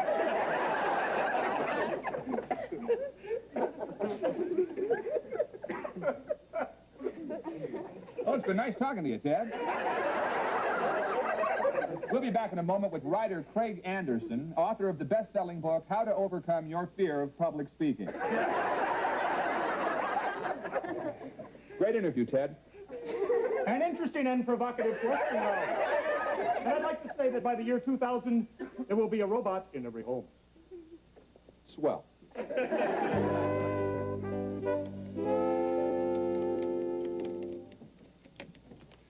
Almost finished typing our play, Vicky? Almost. Well, could you speed it up? Speed it up.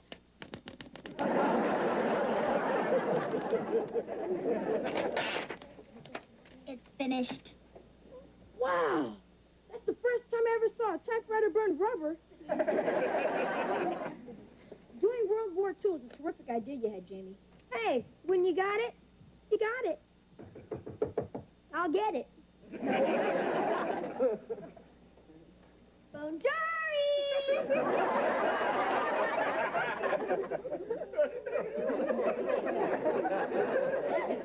What are you supposed to be?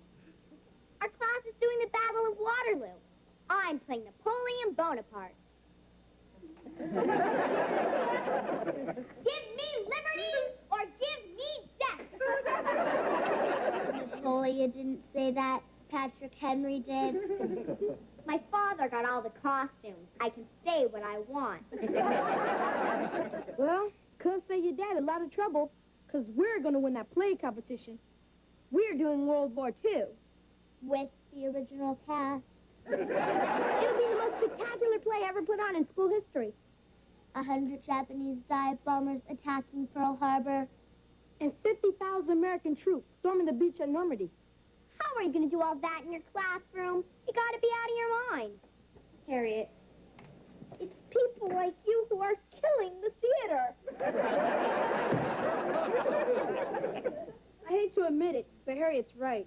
Our imagination was bigger than our brains. Imagination, the man said, that's the beauty of radio. It leaves everything to the imagination.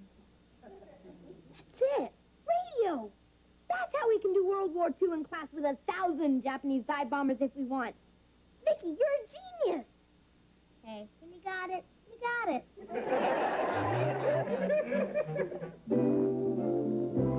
Now, as you know, class, the 7th and 9th grades have already presented their plays to our two judges, Mr. Frischman and Mrs. Wolf. We stand? During the 1930s and 40s, most Americans learned about the war over the radio. And with this in mind, the 8th grade is proud to present their play in the competition, a unique radio dramatization of World War II.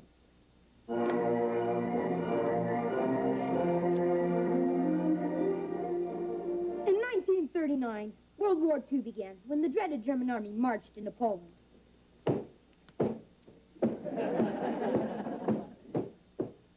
Back home in the USA, President Franklin Delano Roosevelt addressed an anxious nation.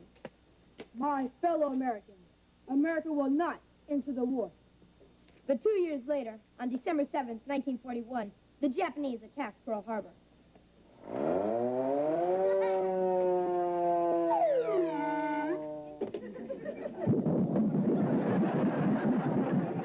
And back in Washington, D.C., President Roosevelt once again addressed an anxious nation. My fellow Americans, I changed my mind. We will enter the war. And to the sound of drums, American soldiers marched off to war. As American forces fought their way across the Pacific, the Japanese tried to undermine morale with the propaganda broadcasts of Tokyo Rose. Right, hurrah, American GI! Right, give it up. Get lost. So sorry. Go home, open Toyota dealership. Back in Europe, the battle raged on. We take you now to the European front, where the Allies are engaged in hand-to-hand combat with the enemy. Ooh, ow, ooh, ow. A guy could get killed out here. Meanwhile, back home in the USA, people were reacting to news from the battle zone.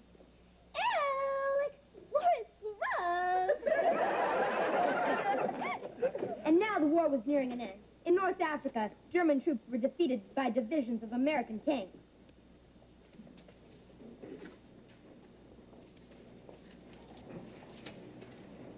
I said German troops were defeated by divisions of American tanks. Tanks, tanks. You're welcome, Jamie, you're welcome. Take my word for it. The American tanks won. And in 1945, the Allies marched into Berlin with flags flying and a band playing a victory march. Apparently, the band was led by Corporal Lawrence Welch.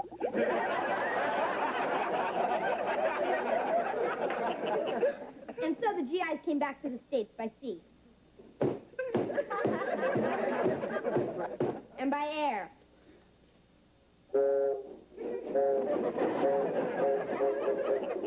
Where they greeted their loved ones who they hadn't seen in years. Hey, Lucy, I'm home.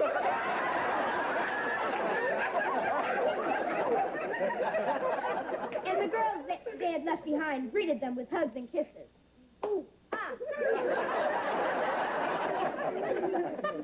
Like, now the world is safe for democracy, honey. You can, like, buy me a trunk house in the suburbs, and we can, like, start a family.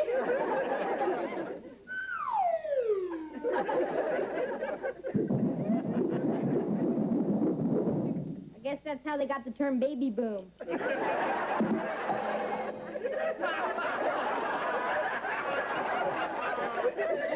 the way it was.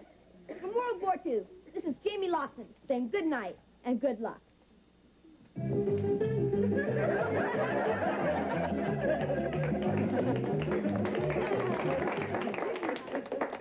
Thank you, kids. That was a very interesting interpretation of World War II.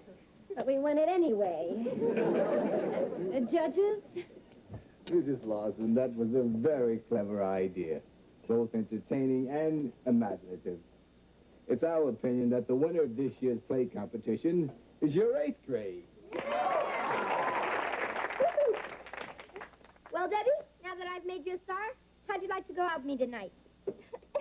Like, I'd rather shop at Kmart.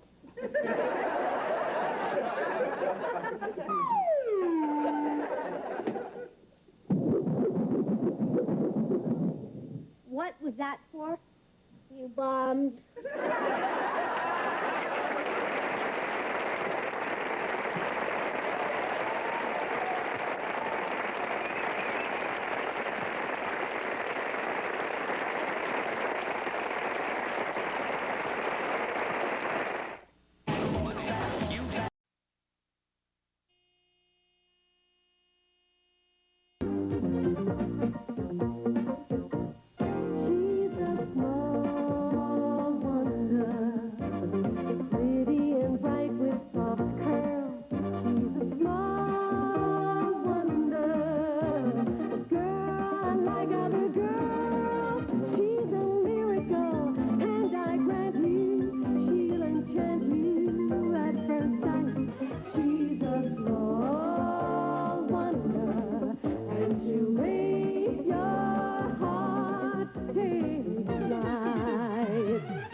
Microchipped here and there.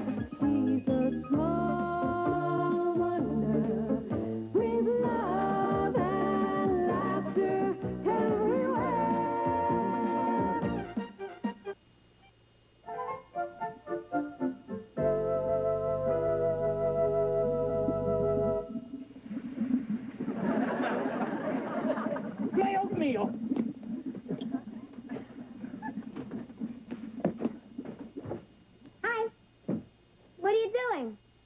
I am trying to help your mother out by making breakfast.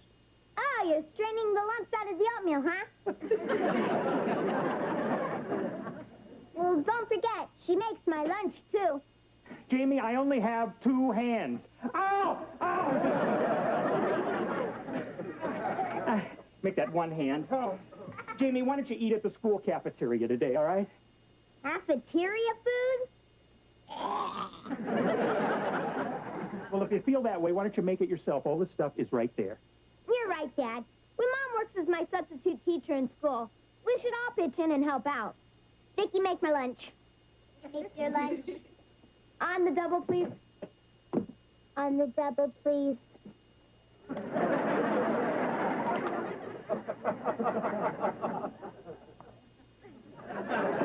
Morning.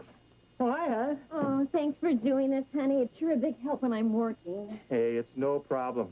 Yeah, and tonight I'm even going to make dinner, honey. We're going to have goulash a la Ted. I hope it clogs your microchips. So have you thought of a story yet for the journalism contest, Jamie? No, but I'd sure like to win and become a reporter on the school newspaper. Well, Jamie, you see, the trick is to write a story that is so interesting that it'll make people sit up and take notice. How's this for a headline? Boy reveals secret of robot system. Yeah, I got another headline for you. Father reveals secret of microwaving son.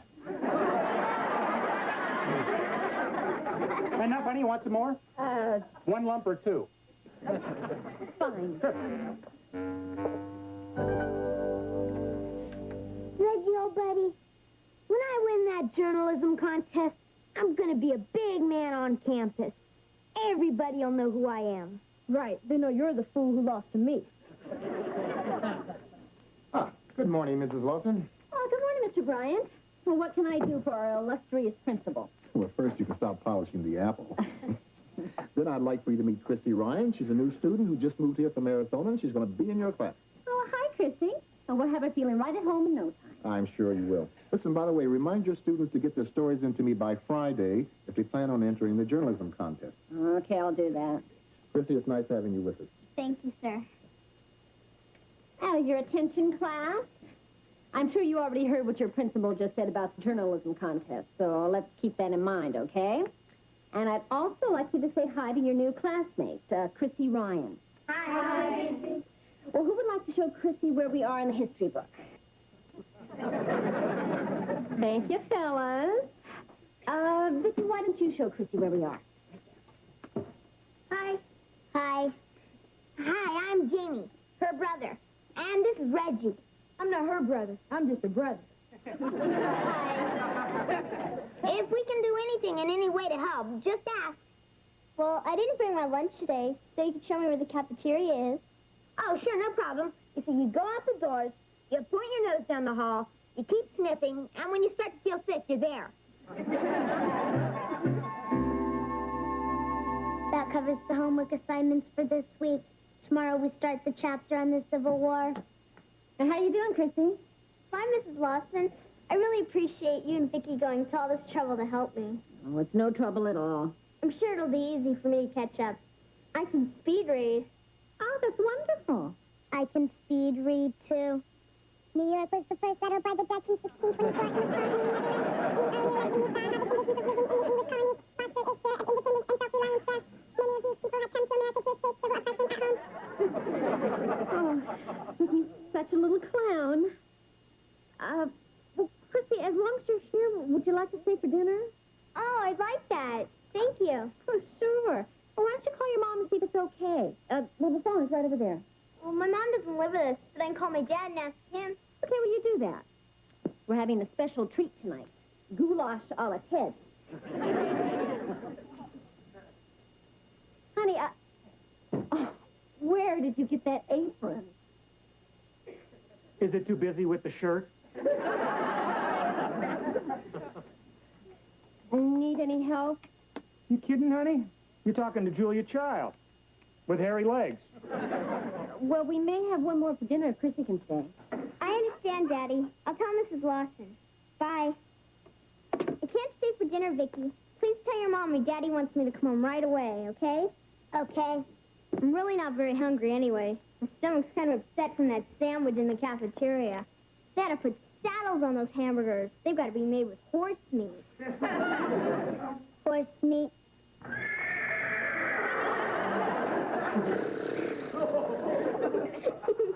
You're funny. Bye. Bye. Hi. Hi. Hey, guys, how's it going, huh? Terrible. Neither one of us has a chance to win the journalism contest at this rate. Why not? We can't find any good stories. Yeah. The best I could come up with is Bobby Herbeck got his first pimple. I couldn't even say where. Well, hang in there, guys. Why don't you guys team up, you know, like Woodward and Bernstein? You know, and then just go after one good story, right? Who's Woodward and Bernstein?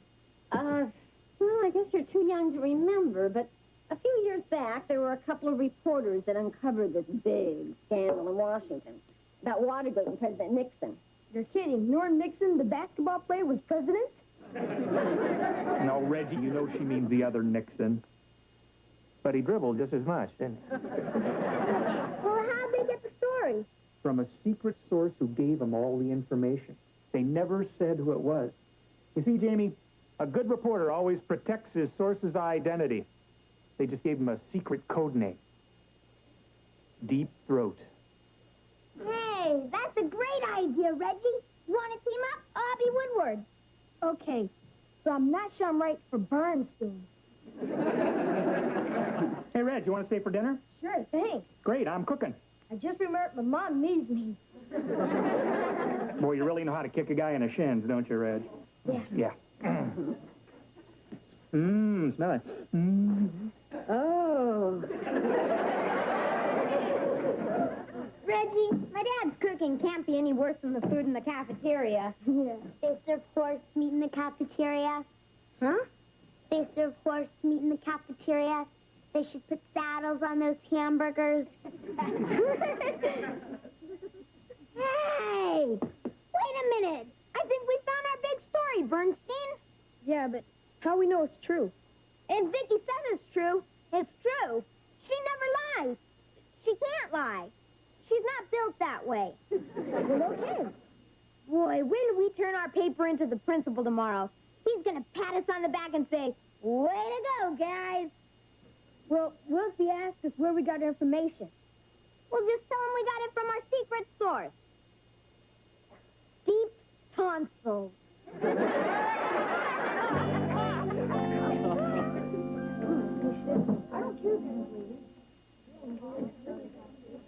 Ms. Lawson, I'd like to talk to your class for a moment, if I may, please. Certainly, Mr. Bryant. Class, your principal would like to have a word with you. Class? Knock it off! That's better. They're all yours, Mr. Bryant. Thank you. I just read this entry into the journalism contest that was written by Jamie Woodward Lawson and Reggie Bernstein Williams.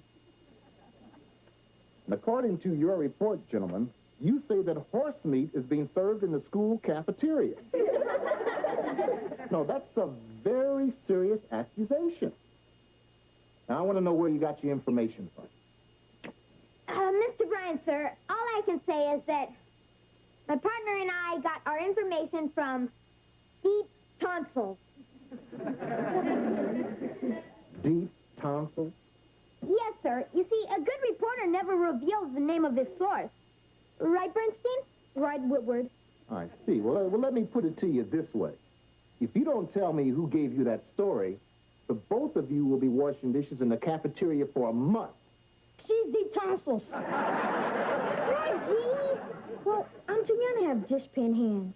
Vicky, why would you say such a thing? I said such a thing because Chrissy said such a thing to me. Well, Chrissy, why did you say a thing like that? Mrs. Lawson, it was just a joke. You know, because the hamburger was so tough. So, without any proof whatsoever, without checking your facts, you go ahead and write a story that could have been harmful and embarrassing to the people that work in our cafeteria.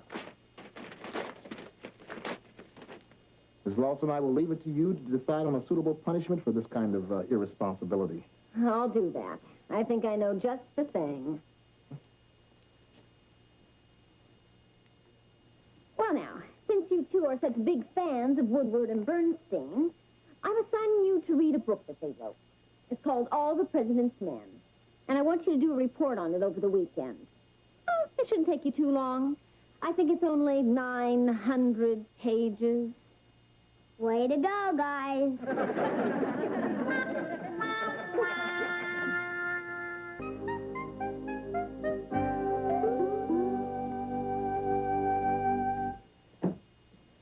What's that? Well, Mr. Thoughtful just thought he'd do the laundry, huh? Doesn't it look great? I even threw in one of Vicky's sweaters. Hey, you don't have to thank me, hon. I won't. Before you shrank it, that was my sweater. And it was white. Sorry, hon. Guess I better wait till she cools off before I tell her about her pants. Hi. Oh, hi, you guys. Hey, I'm a little surprised at you. Your mother told me about the horse meat scandal. Well, you're the one who told us to be Woodward and Bernstein. And Deep Throat. Oh, no! My favorite shirt!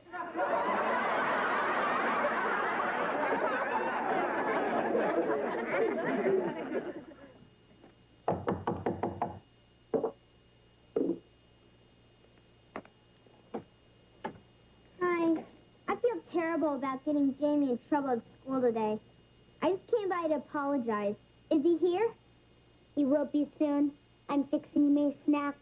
Milk, any peanut butter and sardine sandwich. Yuck. I'd rather have horse meat. Come on in.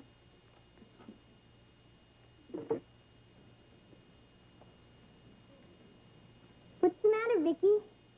This is your picture on the milk carton. What? This is your picture on the milk carton. You're a missing child. No, I'm not. I'm right here. You may be right here, but you're missing. Oh, no. That is me. Why am I in a milk carton? I don't understand. I better go home and ask my dad about this.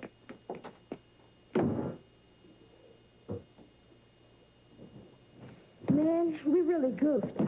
Instead of being heroes at school, we're a couple of ding-dongs. Yeah. The only way we can get our self-respect back is to come up with a really big story that we can prove is true. Yeah, but where are we going to get it? That thing with Krista today made us look like we couldn't find a good story if it was right under our nose. Chrissy just came to apologize, but she left and went home. Why didn't she wait? She saw her picture on that milk carton. Huh? She's a missing child. Wow!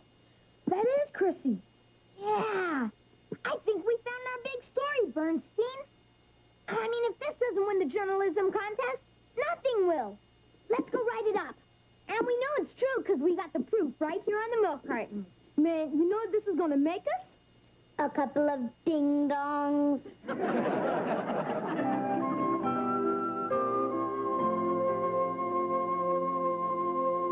Where is that guy? Great, there he is. Chicken heaven. We just with the... You got your wings, your legs, your thighs, your breasts. You threw in a couple of lips. Thanks a lot. Here, Vicky, take the chicken out, put it on a platter. Yeah. Probably wondering why I'm whispering. You want the wife to think you cooked the chicken. All the guys do that. Rots a rock. Oh, listen, help me get rid of the evidence, will you? Sure. Oh, thanks a lot.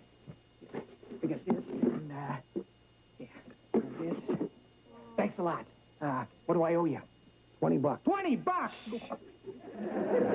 Says $15. What's the other $5 for? Blackmail. Gotcha, Bagak. Thanks a lot. Oh, by the way, the apron? Too busy with the shirt. Dinner ready, Julia? Yeah. Oh, super good. It's It's chicken a la Ted. Why are you whispering? He wants Dwight to think he cooked chicken. Ted? All guys do it. Ted, really? I mean, do you really think that I wouldn't have known? I mean, that takeout chicken is so tasteless and soggy and greasy. Your cooking isn't that good. Mom, Dad, wait till you hear this. Reggie and I found the story that's going to win us that journalism contest. Oh, great. What's the story? It's all about Chrissy, that new girl in class. We found out she's a missing child. A missing child? That's right. I think I smell horse meat. No, Dad, honest. This time we can prove it. See? Look. There she is. Carlos Ramirez, age 3.5. Who? Where's the other milk carton? The one that was here on the table. Oh, well, I guess I gave that to the chicken man with the rest of the evidence. Sorry, James. This is dreadful if Jamie's right. Yeah, we better check this out, honey. Listen, you guys write that story and give it to the principal so he'll be aware of the problem, okay? We will. He's got to believe a story this big. Rocks to rock.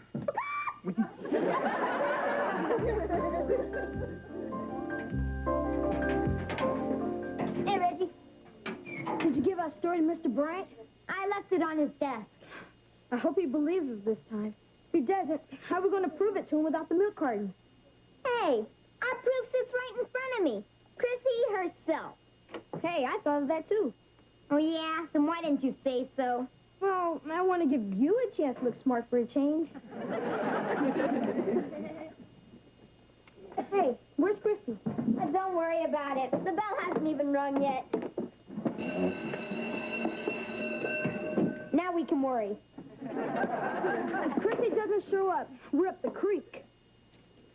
Mrs. Lawson, I'd like to see Reggie and Jamie, if I may. Well, of course, Mr. Bryant. Is something wrong? We'll soon find out. Reggie and Jamie, would you step out in the hallway, please? You're up the creek. Everyone, read chapter 6, please. Now, once again, gentlemen, you've written a very serious story here. I hope you have some proof. Mr. Bryant, I know what that story's about, and my husband and I believe the boys this time. Well, I can understand that, but I still need some proof before I can accept it. Excuse me. Dad! Honey, what are you doing here? Well, I thought the boys might need me. I have some important information about their story. I called that telephone number listed on the milk carton, and they informed me that Chrissy Ryan was abducted by her father after a child custody battle. Oh, no. See, Mr. Bryant? There's our proof. And apparently her mother has been going out of her mind to try to find her. So I notified the police, and I also went to almost every market in town to try to find this. That's Chrissy Ryan, all right. It sure is. Way to go, Mr. Lawson. You've got it here. Hey, my dad's got it all over. I'm worried. Chrissy wasn't in class this morning. Well, I'm not surprised, honey. The police went to her house and found it vacant. So apparently her father is panicked, and they're on the move again.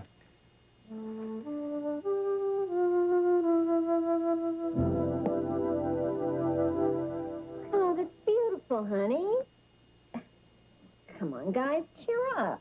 I mean, after all, you two did win the journalism contest with your story. Yeah, I know. I feel so bad about Chrissy. Yeah, me too. You guys are going to feel a lot better when you bury your face in a big piece of that cake, huh? I doubt it.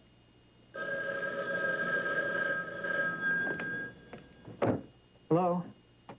Hey, this is Ted Lawson. Yes? That's great news. Thank you very much for calling. Terrific news, everyone. The police found Chrissy and her father, and she's going to be reunited with Mom. Oh, that's wonderful. You feel better, guys? Yeah. Now I feel like burying my face in a piece of cake. You got it?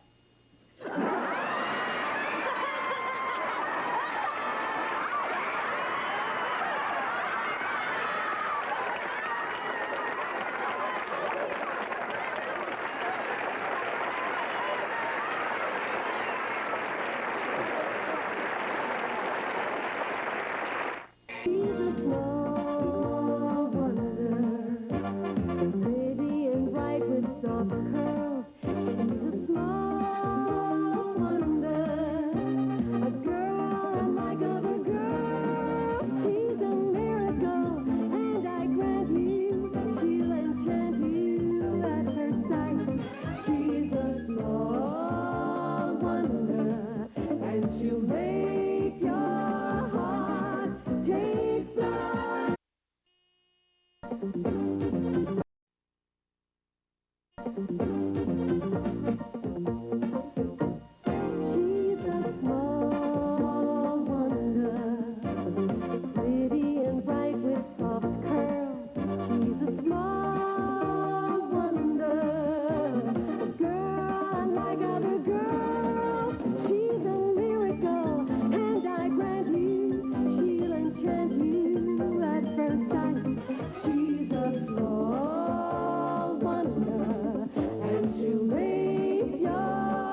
Sure. Great. Come on over around,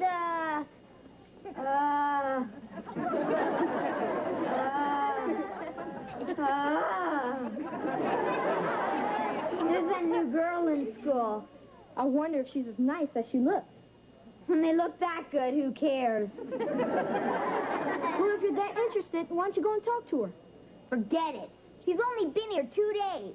She's already shot down more guys than the Red Baron. Hi, my name is Karen Jennings.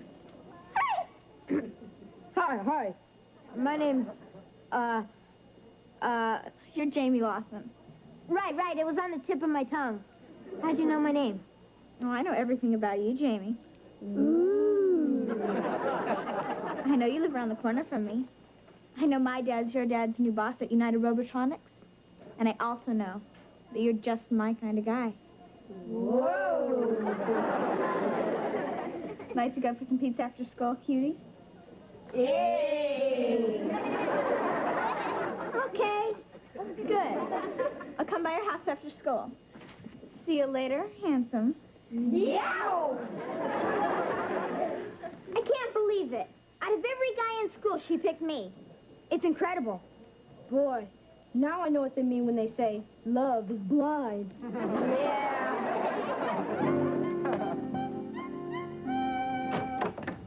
Hi, Annie. Oh, hi, hon. How was your day? Oh, it's fine. I went shopping with Vicky. I see. Did you put a big dent in the credit card?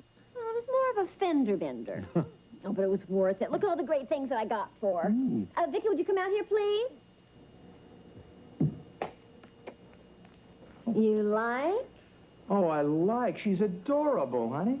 Yeah, you know, I decided to mix up her clothes more, like a real little girl. Yeah. Vicky, would you gather up these boxes, please? So, how was your day, honey? Well, it was interesting. We got a new vice president. Oh, somebody in the office got a promotion? No, somebody in the president's family got a promotion. His son, Harold Jennings. Oh, figures. Have you met him yet? Now, only for a second. I was just another pretty face in the crowd. I got to figure out a way to get him to notice me. Well, you could always invite him over for dinner.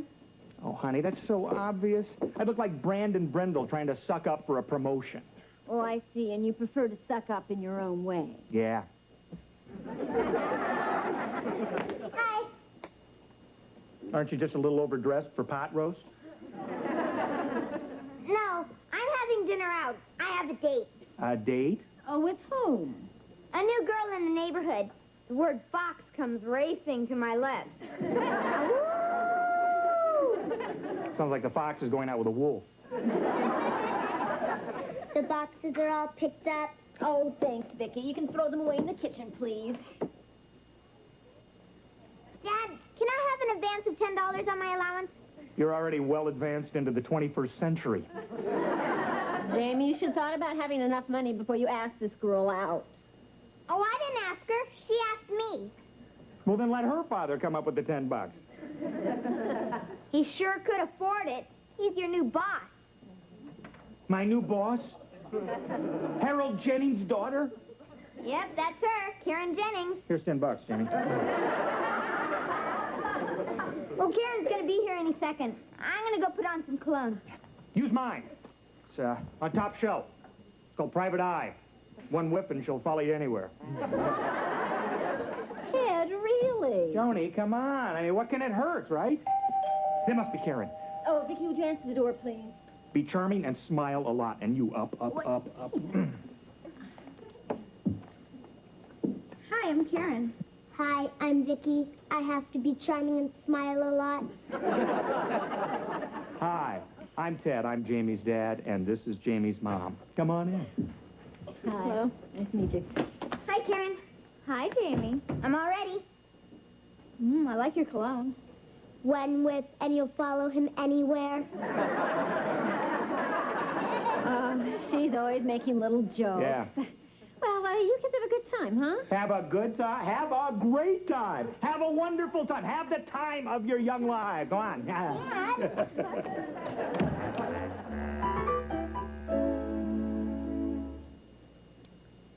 Juice. Cereal. Toast.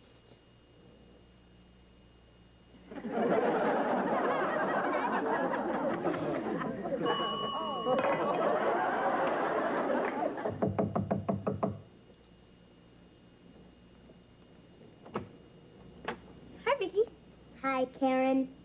I have something for Jamie. Is he awake yet? Not yet. I was just going to wake him up for breakfast. No, don't. Let me do that. I'll surprise him. It'll be fun to serve my man breakfast in bed.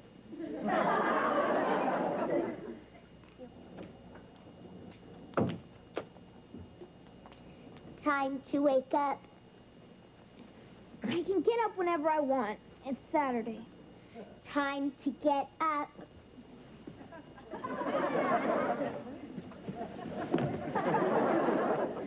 Morning, sleepyhead. Hi. Karen! What are you doing here? I'm bringing you breakfast in bed. Cute stuff. Thanks. But first I better go brush my teeth. You know, morning mouth. Would you mind turning around and covering your eyes? Sure. I like modesty in a man.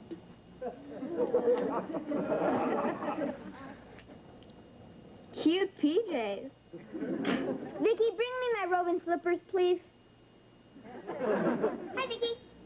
Hi, Harriet. Who's that? That's Karen Jennings. The word box comes racing to my lips. And what is that? That's Harriet Brindle, our neighbor and favorite peeping tomboy.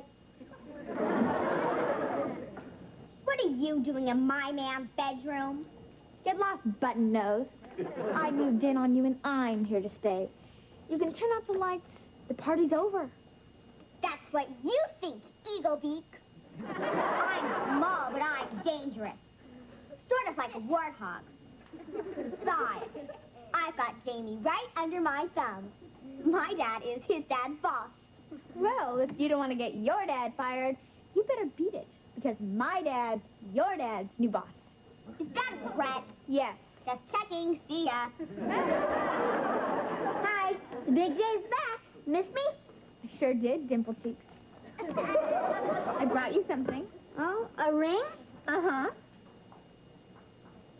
Does this mean we're going steady? No. It means we're engaged to be married. Married? I don't think we could live on my allowance. I mean when we're old enough. There isn't anybody else, is there? Nope. You're numero uno. You're the queen bee and I live for your sting. Good. Because if you ever do look at another woman ever in your life, you're dead meat, Buster. Turn out the lights. The party's over.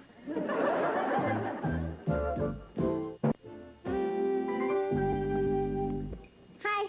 Reggie and the guys are coming over to play some basketball. See ya. Hold it. Back up the bus here. What about breakfast? Oh, I already ate. Karen gave me breakfast. Karen? She also gave him a ring. A ring? See? Well. She must like you very much. Well, you know, some of us have got it. Just so happens, I'm full of it. Well, you can say that again. Well, does this mean that you and Karen are going steady? No. According to her, we're engaged to be married. Married? Keep up the good work, Jamie.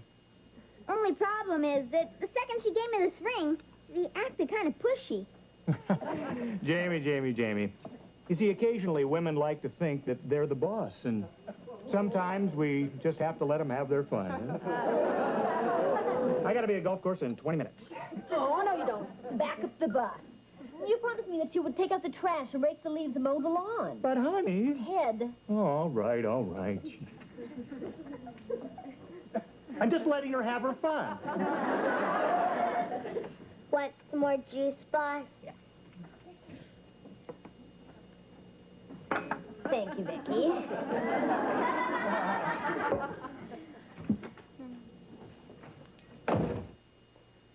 Hey, Jamie. Hey, Reg. Ready for a little 2-on-2? Are you kidding? Watch this. He's on your team. Hi, Jamie. Hi, guys. Hi, Harriet. Not now, Harriet. We're playing basketball. That's okay. I'll just be our cheerleader. Jamie! He's the vine! He can slam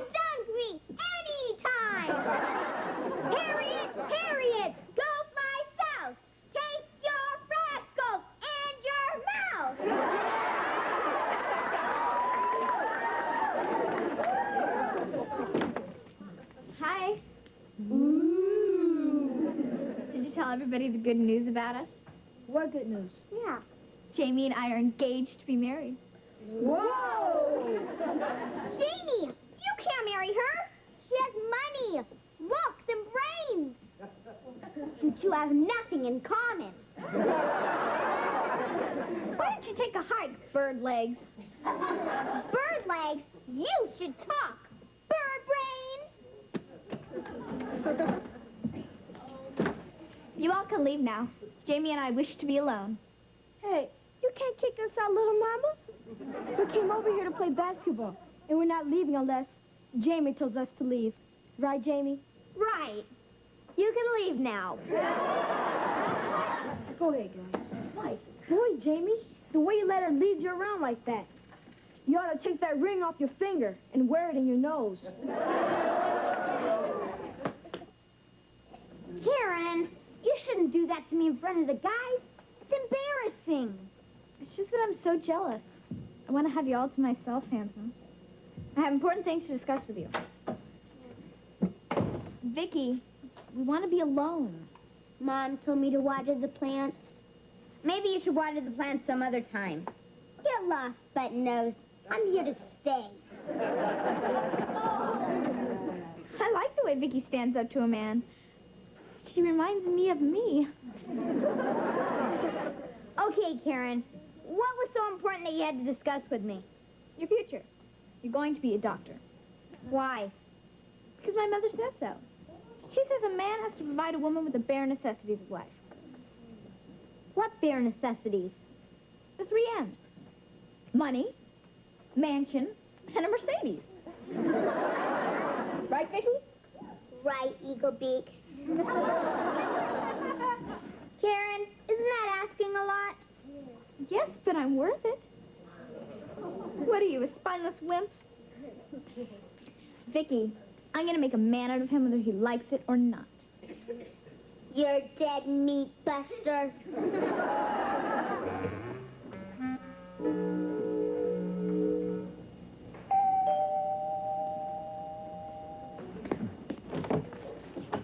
Morning, Lawson. Mr. Jennings, what a surprise. Please, please come in. Joan, I'd like you to meet Mr. Jennings, my new boss at the office. This is my wife, Joan. Well, it's nice to meet you, Mr. Jennings. Oh, Harold. And this is my wife, Cynthia. Mrs. Jennings. And who's this handsome young guy here? Introduce yourself to your father's employee. Hi, I'm my son, Chip. Hi, Chip. How you doing? We just dropped by to Pick up Karen. Oh, she's in the backyard with Jamie and Vicky. Who's Vicky? Oh, well, she's our daughter. But as a matter of fact, she's just about your age. Why don't you go out there and introduce yourself to her? It's right that way through the kitchen. You're welcome.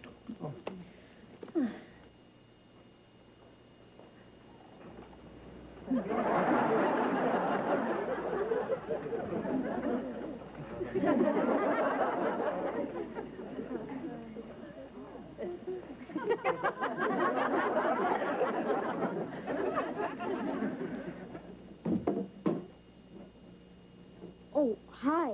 I'm Chip, Karen's brother. Hi, I'm Vicky, Jamie's sister.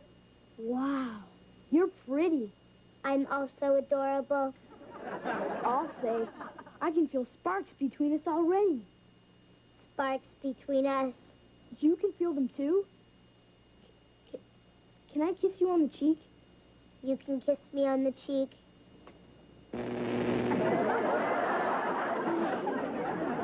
I think I've met the woman of my dreams. Hey, we were made for each other. Well, I guess we'll be seeing a lot more of each other now that we're going to be in-laws. In-laws? Oh, yeah, Jamie showed us the ring. That's really Oh, it's so cute. I mean, they're talking like they're really engaged. Well, the ring even looks real. It is. It's mine. We really must sit down one evening and talk about the wedding plans.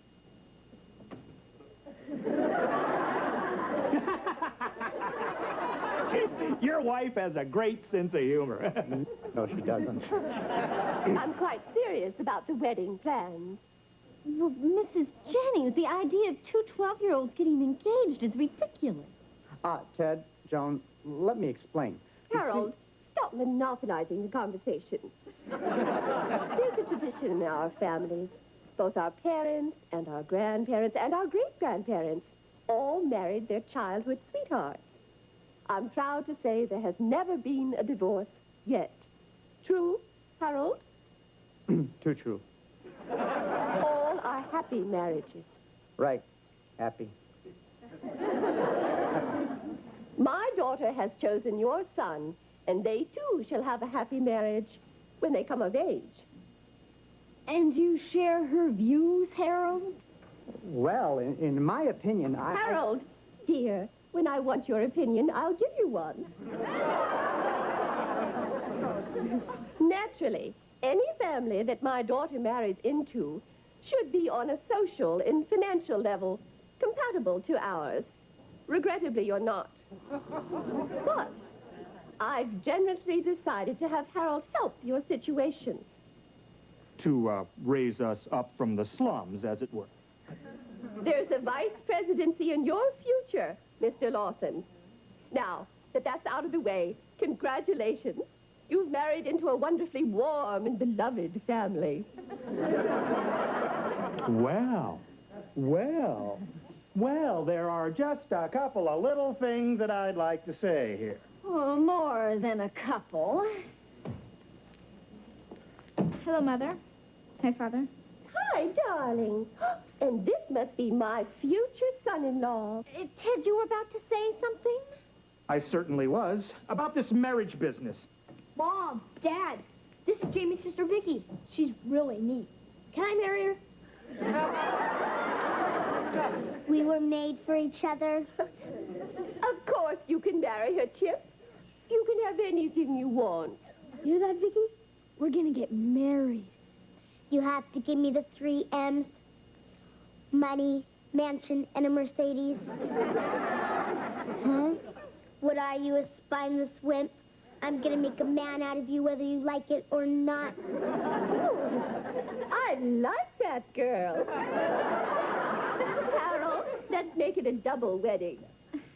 Mrs. Jennings, by the time that they're old enough to get married, the only thing that's going to be double is your chin.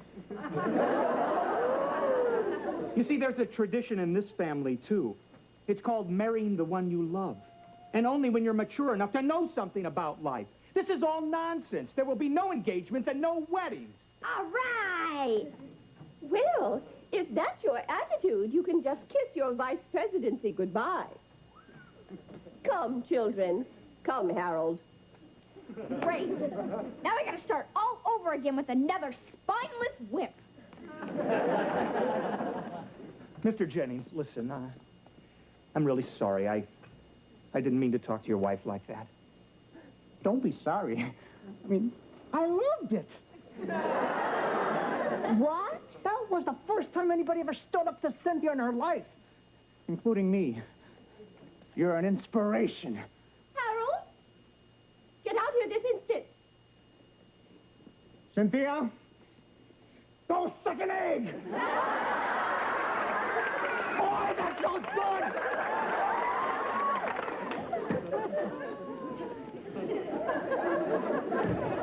I'm gonna go find some soap and get this ring off my finger. I can't believe a guy letting himself get henpecked like that. I mean, a man should be the strength of his family, the king of his castle, right? Yeah, and along those lines, how about you women taking out the garbage, raking the leaves, and mowing the lawn for a change? Ted, go suck an egg.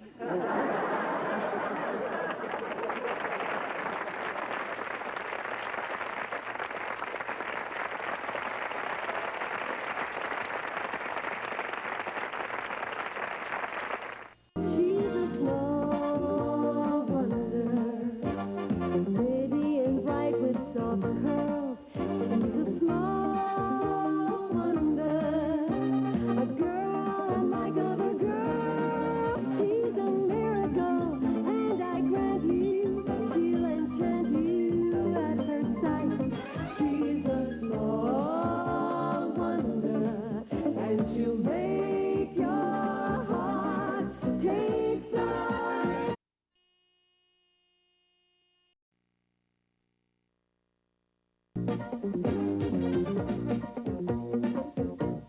She's a small wonder, pretty and bright with soft curls. She's a small wonder, girl unlike other girls. She's a miracle, and I grant you, she'll enchant you at first sight. She's a small wonder, and she'll make your heart take flight. She's fantastic, made of plastic, microchipped here and there. She's a small wonder, brings love and laughter everywhere.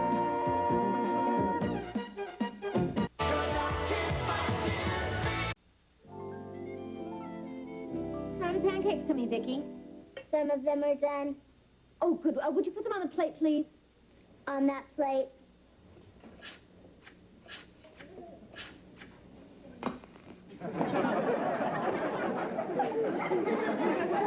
Thanks, Vicky. Morning. Breakfast's ready. With all that homework you gave out, who's got time to eat? Mom, you're just a substitute teacher. You gave out more homework than the regular teacher. Well, you want to learn, don't you? Sure, but I'd like to leave a little something for college. Ta-da! Morning, honey. Morning, good morning. Come on, it's a great morning. What's so great about it? Mom didn't give him any homework. At 3 o'clock this morning, I came up with an idea for a fantastic new project at United Robotronics. And when I tell Mr. Jennings about it, he'll probably promote me. Well, what's the project? It's a new robotic arm that will turn hospital patients over in their beds more easily and safely. Really? Well, that explains it. What? I thought it was a dream last night when you kept on flipping me over.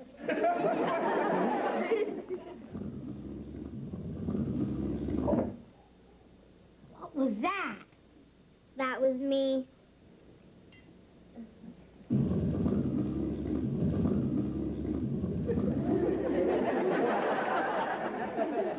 I've never heard your tummy rumble like that before.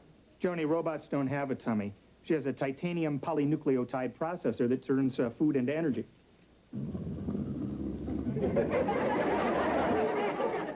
Can you fix it, Dad? Well, maybe it'll stabilize itself. I'll check her out tonight. Anyway, I just want to get to work right now. Oh, honey, have some breakfast first. Vicky made pancakes. All right. I'll have just a couple, Vicky. Couple of pancakes coming up.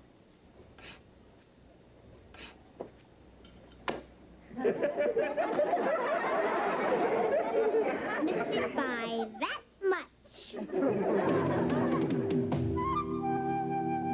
You know, I think the best thing to do is... Where's Jamie? Hey, Jamie, I gotta talk to you. It's very important. Sure, Edge, what's up?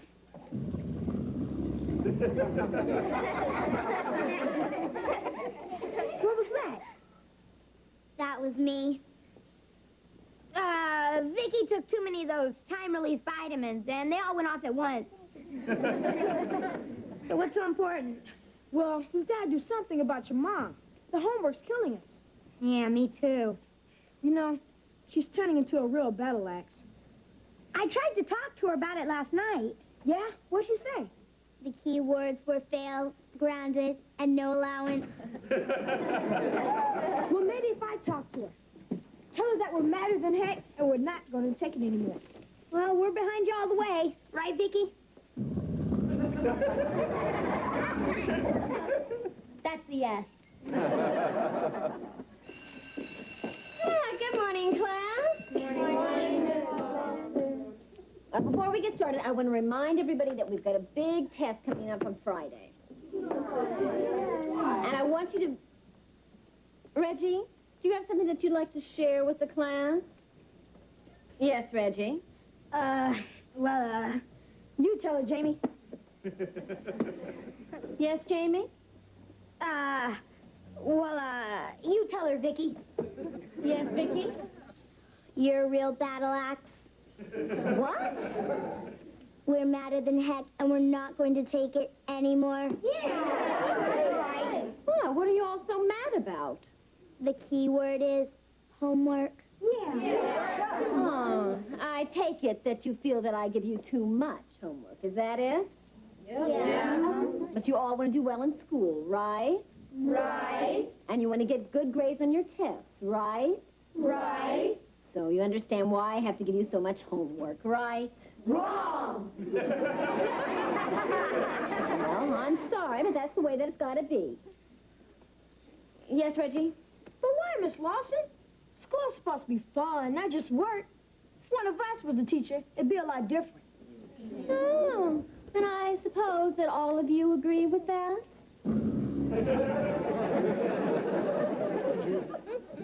That's a yes. Yeah, I agree with it. Yeah, that's an interesting idea. Tell you what, how would one of you like to be the teacher for the rest of the week? Yes, Reggie? Say what? No, I mean it. Let's try a little experiment here. You can elect one of the students to teach the class, and we'll see what turns out. Okay. I've got some forms that I've got to drop off at the attendance office, and I'll do it now. And you can decide who your new teacher is going to be. Think I've died and gone to heaven. Fellow classmates, I think we should choose a person for our new teacher who knows how to party and is a real goof-off. I agree. Who's that? You.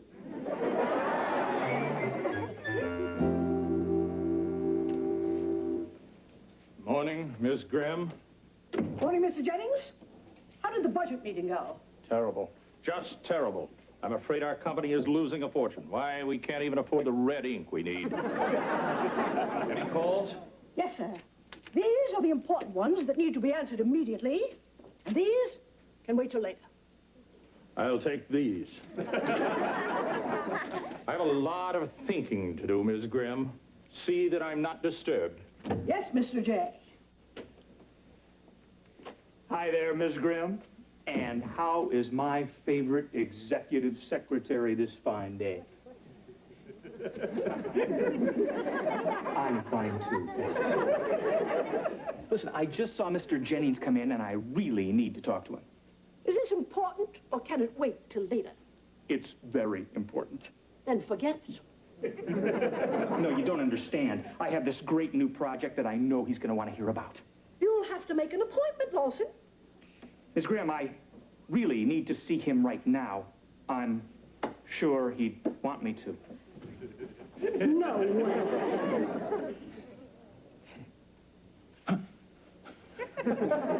Really, Lawson? You think you can fool me with a simple head fake? Miss Graham, I'm going in there. Over your dead body. What?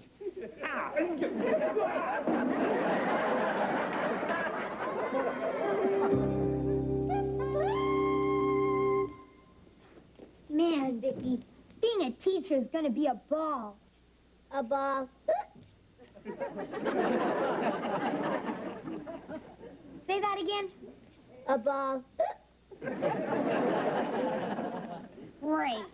The rumbling's gone, but now you got the hiccups. It's me, Harriet! She asked where I am. Tell her I ran off to join the circus. They need someone to shoot out of the cannon.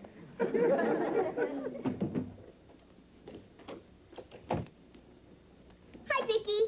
Hi. I heard that Jamie's going to be the teacher in his class, so I brought him an apple. You know, apple polisher. Isn't that cute? Cute. Boy, you've got a bad case of the hiccups. But I know how to get rid of them. Now take a deep breath. Hold it.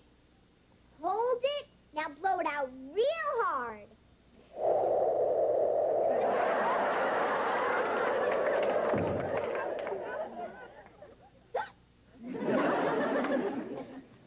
Hi. Hi, honey. Well, what happened with Mr. Jennings? I didn't see him. I had to leave the idea for my proposal on his desk. Oh, cheer up. I'm sure as soon as he reads it, he'll love it. Dinner's in the oven, Mom. Thank you, Vicky. Honey, I don't think it matters whether Mr. Jennings loves it or not. Why not? Because rumors are flying all over at the plant that United Robotronics is in bad financial trouble. How bad? The worst. You mean you could lose your job? Right. Then what do I do? I heard the circus needs someone to shoot out of the cannon. It's 15 years in the future, and Lisa's in love.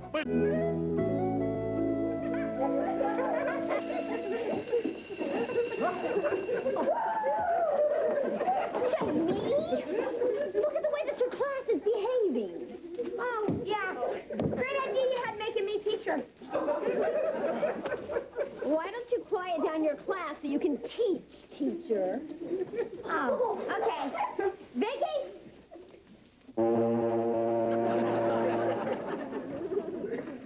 Okay, class, we will now discuss the heroes of the Revolutionary War.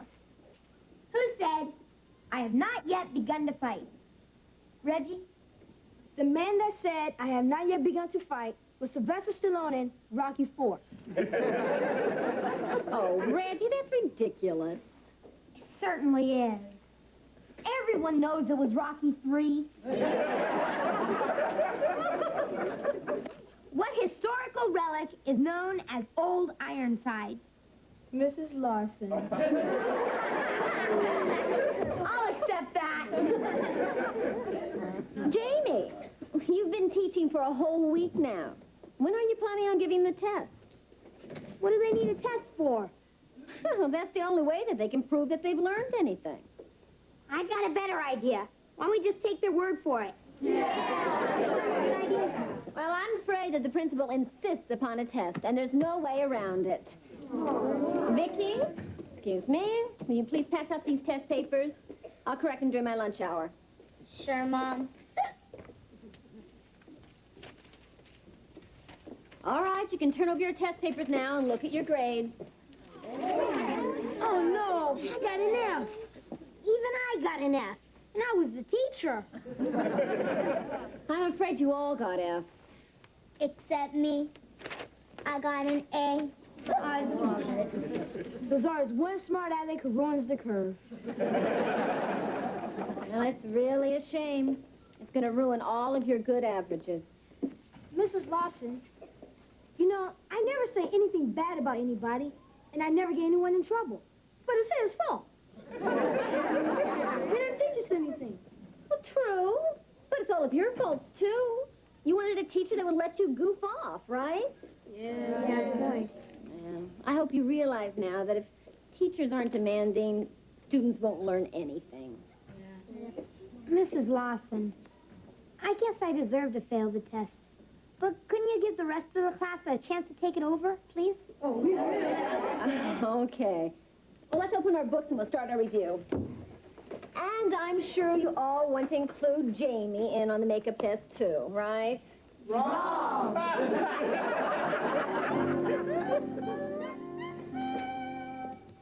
Well, hi, honey. Oh, hi, hon.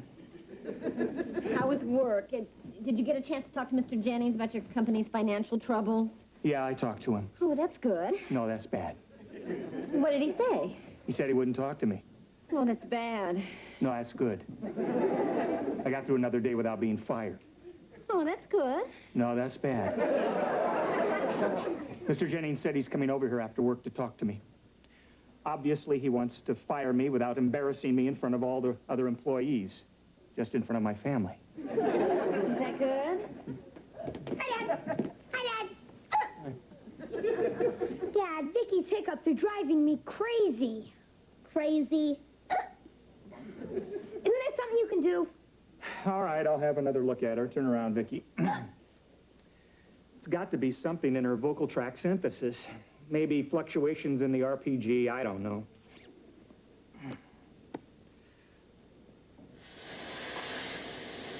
What did you do? What's that hissing sound? She sounds like she sprung a leak. Nitrous oxide. See, her polynucleotide processor produces nitrogen as a byproduct of what she eats. And that combined with her oxygen intake produces nitrous oxide. Say what? Well, what happens if you breathe it? Is it dangerous? You might laugh yourself to death. What? It's what dentists use. It's commonly called laughing gas. Well, that seems to be the last of it. Will she do it again? Well, not if we don't feed her. So until I can fix her properly, nobody in the family give her anything to eat. I mean, even one little bite could start this up again. So nobody bite me? It must be Mr. Jennings. I'll get it. Okay. Well, hello, Joan. Oh, Mr. Jennings, how nice to see you. Oh, please, come on in. Thank you. It's so nice to have you in our home again, Mr. Jennings. You remember our children, Jamie and Vicky? Children?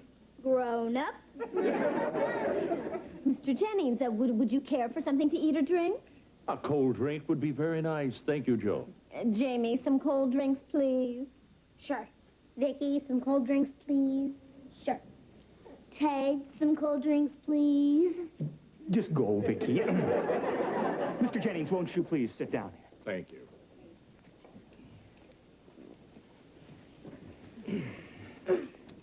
I'll get right to the point. I guess you've heard that things are not going very well for us down at the company. No, Well, it's a shame it's come to this. I remember very well 25 years ago when I first got the idea to form United Robotronics. I was working in my father's, garage. Right. There was a young mechanic working with me named, Dalton Minchkoff. Right. Say, have I told you this before? No, it's a lucky guess.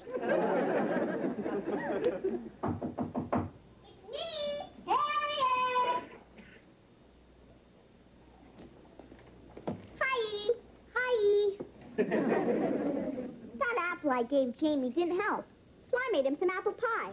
I hope he'll like it. It's food. He'll like it. I brought a piece for you too, Vicky. Taste it and tell me what you think. I'm not supposed to eat.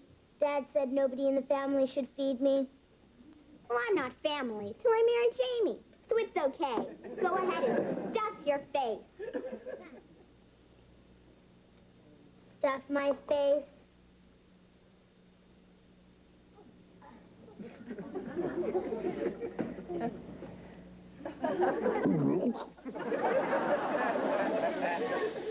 What's that hissing noise? I sprung a leak. I don't get it. Now, truthfully, Vicky, is that the greatest apple pie you've ever tasted? It tastes like everything else I eat. That's not a very nice thing to say, Vicky. I'm very insulted. I worked very hard on that pie. You made me very angry. Then why are you laughing? Who's laughing?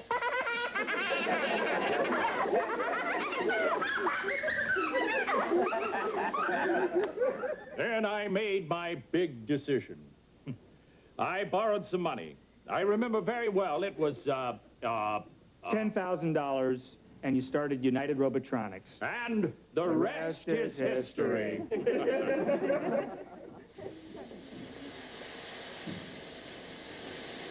Thank you, Vicky. Say, did you hear a hissing sound? Hissing? Oh, yeah. You see, we're having a little problem with our... air conditioning. Right. Lucky guess. Jamie, why don't you take Vicky into your room and finish her homework? Gotcha, Mom. Come on, Vicky. All homework can wait. What I have to say, the whole family should hear. Vicky, come over here and sit next to me. No, sir. I think that homework is much more important This than... will only take a minute. Sit right here, Vicky. As I said, United Robotronics is facing the worst crisis in its history.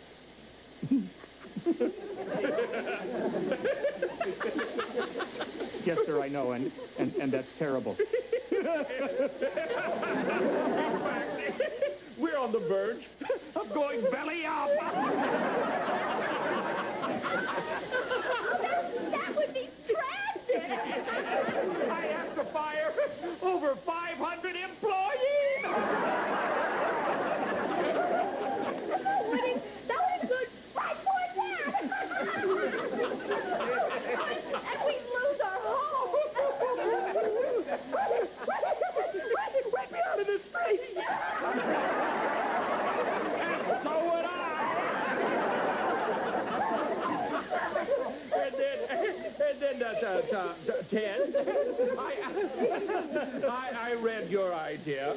for robotic arms to turn hospital patients in their beds.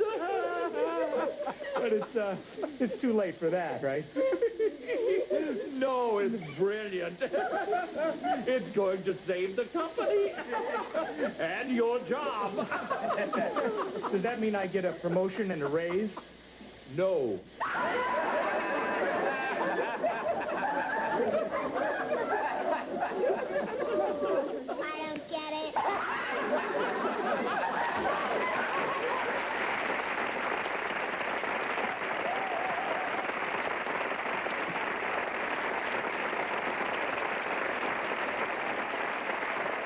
Come to the Room Plus Presidential Package Sale and see 5 people.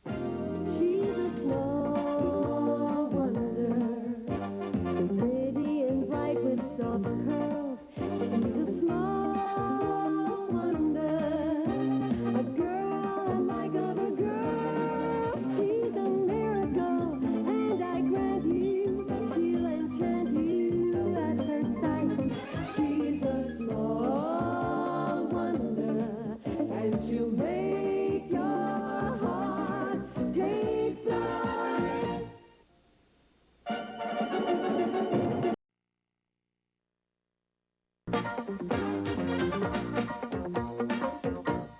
She's a small wonder, pretty and bright with soft curls. She's a small wonder, a girl unlike other girls. She's a miracle, and I grant you, she'll enchant you at first sight. She's a small wonder, and she'll make your heart take flight. She's fantastic, made of plastic, microchips here and there.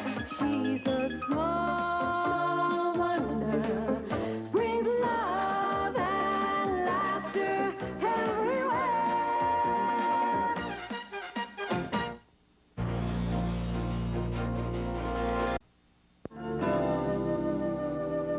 Oh, Vicky, while I'm doing this, would you squeeze some orange juice, please? Squeeze some orange juice?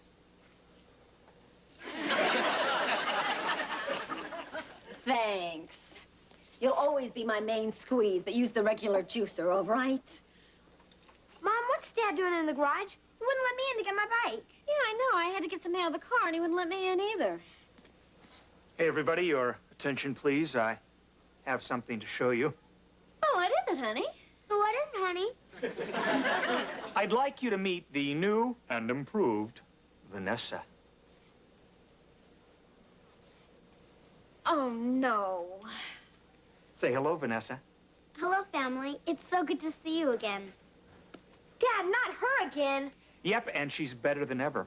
Robotically, she's a big improvement over Vicky. She can make her own decisions, form her own opinions. She's practically human. Ted, don't you remember what happened the last time that you brought her home? She tied us up and tried to burn the house down. Oh, that. Kids. Mommy, I'm sorry for what happened last time. I can assure you it will never happen again. You see, honey, I fixed that character flaw in her personality mode. And, Mom, you're even prettier than I remember you. Oh, why, thank you. And, Jamie, you've turned into quite a hunk since I saw you last. Well, I've been lifting weights. The only weights he lifts are a knife and a fork. Vicky, I just love that pinafore. It's so... you. See what I mean, honey? Ever since I fixed her, she's just like a sweet, lovable human kid. She does seem delightful, but I still don't know how I feel about having her around the house. Joni, nothing can happen. I can switch her off at any time. She's got an emergency off switch on the top of her head, just like Vicky. Here, I'll show you. Vanessa, could you come here, please? Certainly, Daddy. Vanessa, what do you think about rock and roll music? Rock and roll. Well, it really... See what I mean? Huh? really turns me on. I love rock and roll.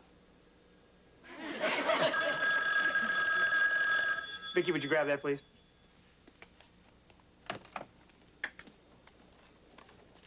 Hello? Oh, Mr. Jennings. How are you?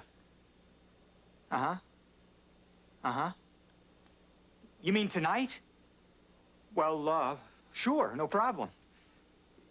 Yeah, oh, no, you can count on me, sir. And, yeah, and thank you for the opportunity. Bye. Well, don't just stand there. Start packing. Packing? For what?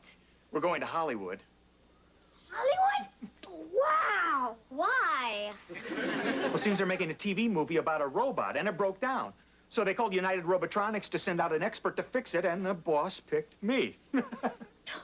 That's really exciting.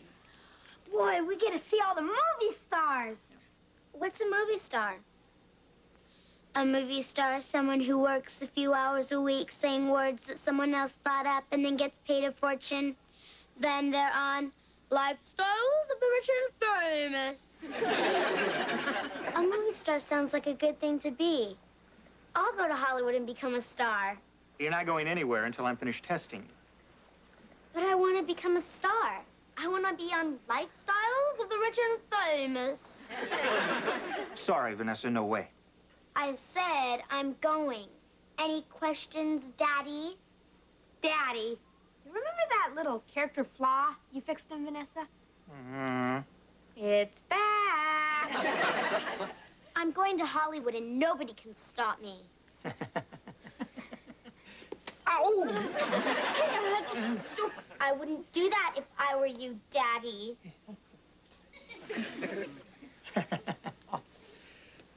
Well, actually, the truth of the matter is, Vanessa, you don't have what it takes to be a big star, right, guys? Right. Yeah. Yes, I do. I'm smart, I'm talented, and I'll step on anybody who gets in my way. Well, she got me there. But in order to be a big star, you have to be in top physical condition, right, guys? Mm-hmm. I'm in better shape than Arnold Schwarzenegger, and stronger, too. Oh, really? I bet you can't bend over and touch your toes without bending your knees. Of course I can. Watch. Way to go, Dad. Ted, I have had it with Vanessa. She's got a bad seed in her circuits. I want you to dismantle her forever. Joni, look, we got a plane to catch. I'll put her in Vicky's cabinet until we get back, huh? Come on, let's start packing. Let's go, Vicky. Hollywood, here we come. Come on.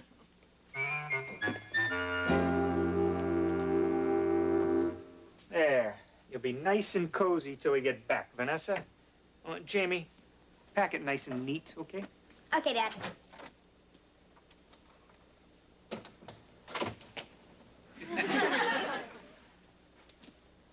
Hi.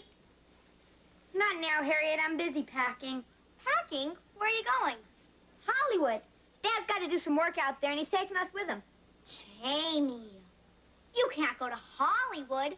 Beautiful gold diggers will throw themselves at you and take you for every cent you've got. That's my job. What are you doing, Harriet? I'm going to stay with you until you leave. In that case, I'm leaving. You just don't appreciate me. Hey, maybe if I hang up all his clothes, he will. No way will I do this after we're married. Guess everything goes into this cabinet. Vicky, what are you doing in there? Vicky! Vicky! Are you all right, Vicky? I'm not Vicky. I'm Vanessa. Vanessa? Oh, I get it. When you go to Hollywood, the first thing you do is change your name. When I become a big movie star, I'm going to call myself Tallulah. I love you, Red. What will happen to me if you go? Frankly, Tallulah, I don't give a darn. I'll tell Jamie I'll see him later. See ya. Here's looking at you, kid. Humans are really weird. Maybe they taste good.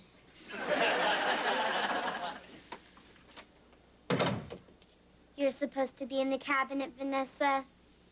Well, I'm not. And do what you're told. We're going to switch clothes and have some fun. switch clothes. Is that fun? More than you know, you stupid, antiquated robot. This is perfect, Vicky. Those inferior humans will think that I'm you and you're me. Are we having fun yet, Vanessa? Not yet. First, step into the cabinet. Are we having fun yet? Not yet. I have one more thing left. Now we're having fun. Look out, Hollywood. Here comes Vanessa.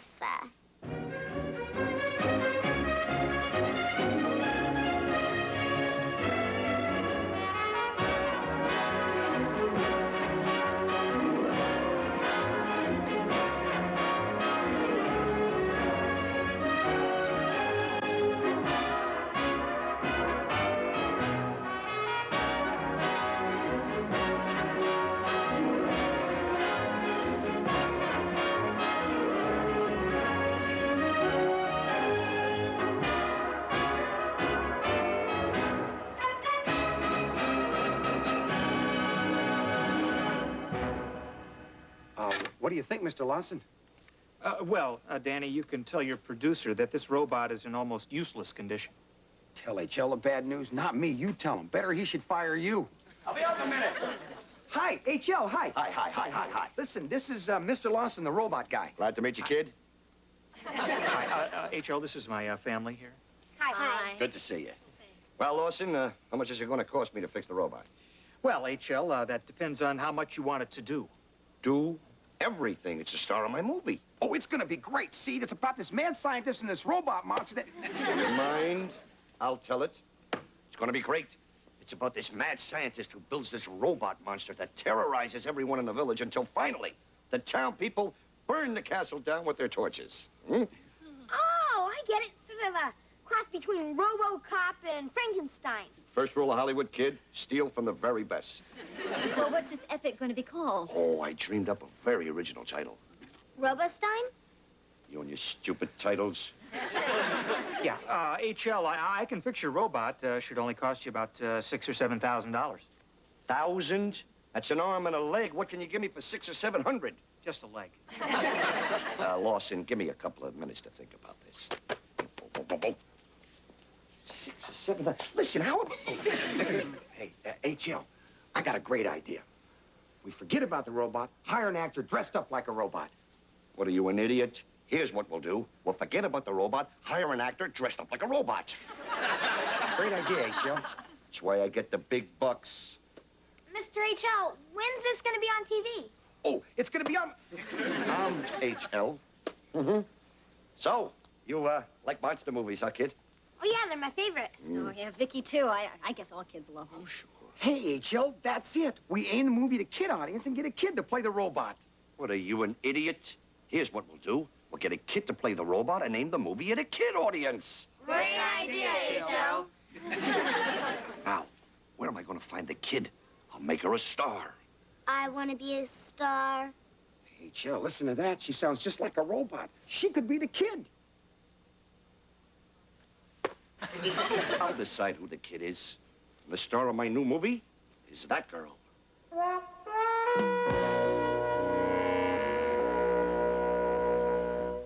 wonder we'll return after these messages. Tonight, Homer joins the... Well, so, Mom and Dad, I want your daughter to be a kid monster in my movie. Well, gee, that's very flattering, HL, but sorry, no way. Oh, we don't want her to work. I mean, she's only a child. Well, so was Shirley Temple. So was Elizabeth Taylor. So was Minnie Mouse. I'm afraid not, HL. Oh, Lawson, look, I'll build a whole thing around her. I'll call it Robo Kid. She'll be a movie star. I'll work a few hours a week saying words that someone else thought up, and then make a fortune. Then I'll be on Lifestyles of the Rich and Famous. Works for me. Well, it doesn't work for me. Sorry, HL. The answer is an unequivocal no. Excuse me. What's unequivocal? I don't know. Idiot, right? Lawson, if you need me, I'll be over on stage 8. Let's go, idiot. Well, if they're not going to use the robot, I guess my work's done. Can we look around a little before we go? Well, sure, as long as we're here. This might be my last chance to see a real Hollywood studio. Till I'm old, like you and Dad. Let's go, Grandma.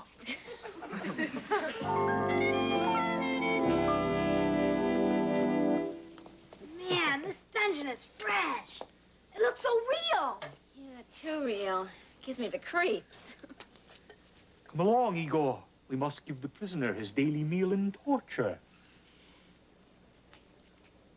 Walk this way. Certainly, Master.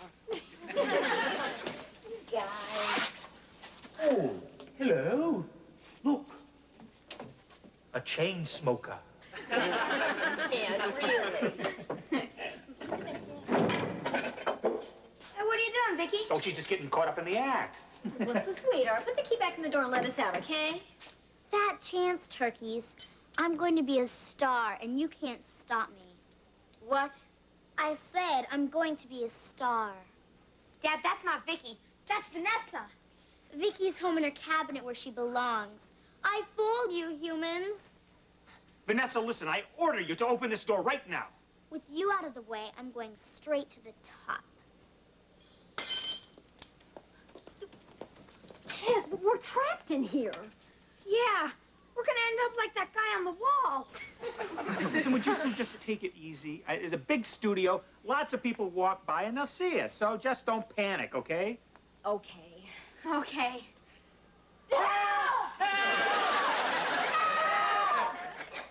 Oh, terrific. This set is going to look great when it's finished. Only, give me more bubbles. More bubbles? Right, and more big spider webs. More big spider webs? What are you, an echo? What are you, an echo? And brains. Well, we need more brains? No, you need more brains. Right, all right. Mr. H.L., I'm ready to be a movie star. My parents changed their minds. Oh, kid, that's great. Look, here's the script. Now, you study this for a couple of hours, and then we'll give you a screen test, okay? Ready when you are, H.L. No, kid. So you're supposed to read it so you'll know the part. I already read it. I know all the parts. All the parts? How? I've got a charge-coupled photoreceptors and a molecular matrix bubble memory parallel processing system. Oh, that explains it. Right. Okay, look, let's try this from the top. Danny, you get over there. You're the mad scientist. Kid, right up here on the slab, all right? Here we go. Quiet on the set. Quiet. And action. It's alive. It's alive. I love you, Red. What will happen tonight when you go? Cut. Hey, kid, look, don't pad your part. Just say what's in the script. Now, remember, you're Robostein. You're a kid robot. That won't be hard to remember. Okay, great. From the top. Here we go. Quiet. And action. She's alive. She's alive. Yes, I'm going to be, but you're not. Help, Mother! Oh, kid. That was terrific.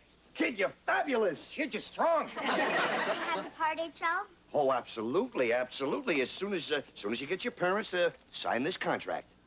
My parents have to sign this before I can become a star? Oh, yes, that's right. A minor needs their parents' permission. Now that's not going to be a problem, is it? No problem at all. Oh, that's great.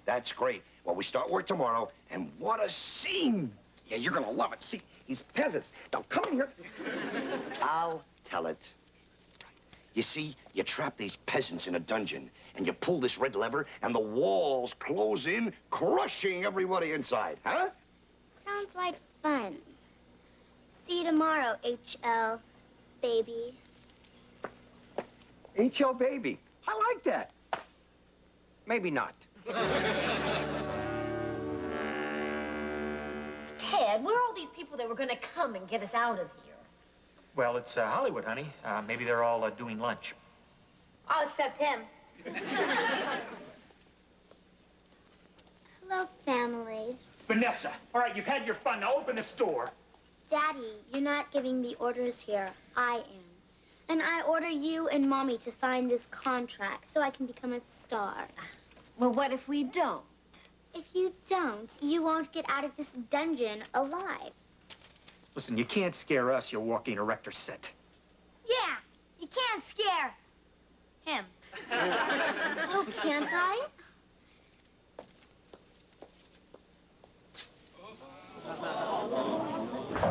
Ted! The wolves! They're closing in on us! Dad, do something! Hey, listen, don't panic, anybody, don't panic. I'll just put this table right here in between. Good idea. See?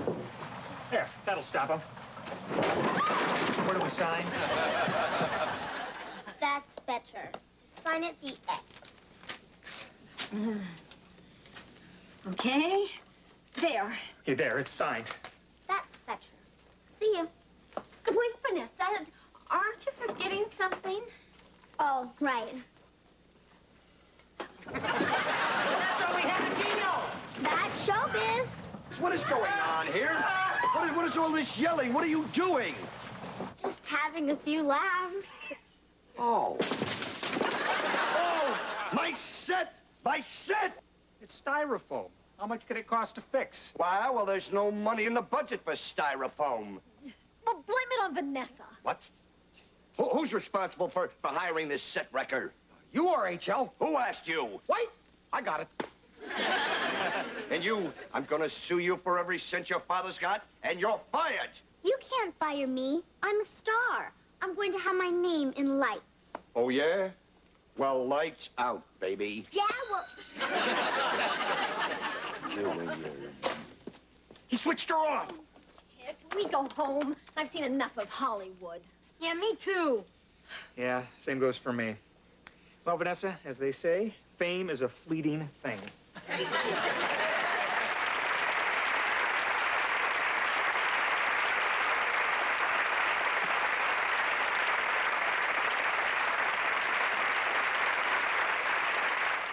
And now, a fun report from Six Flags.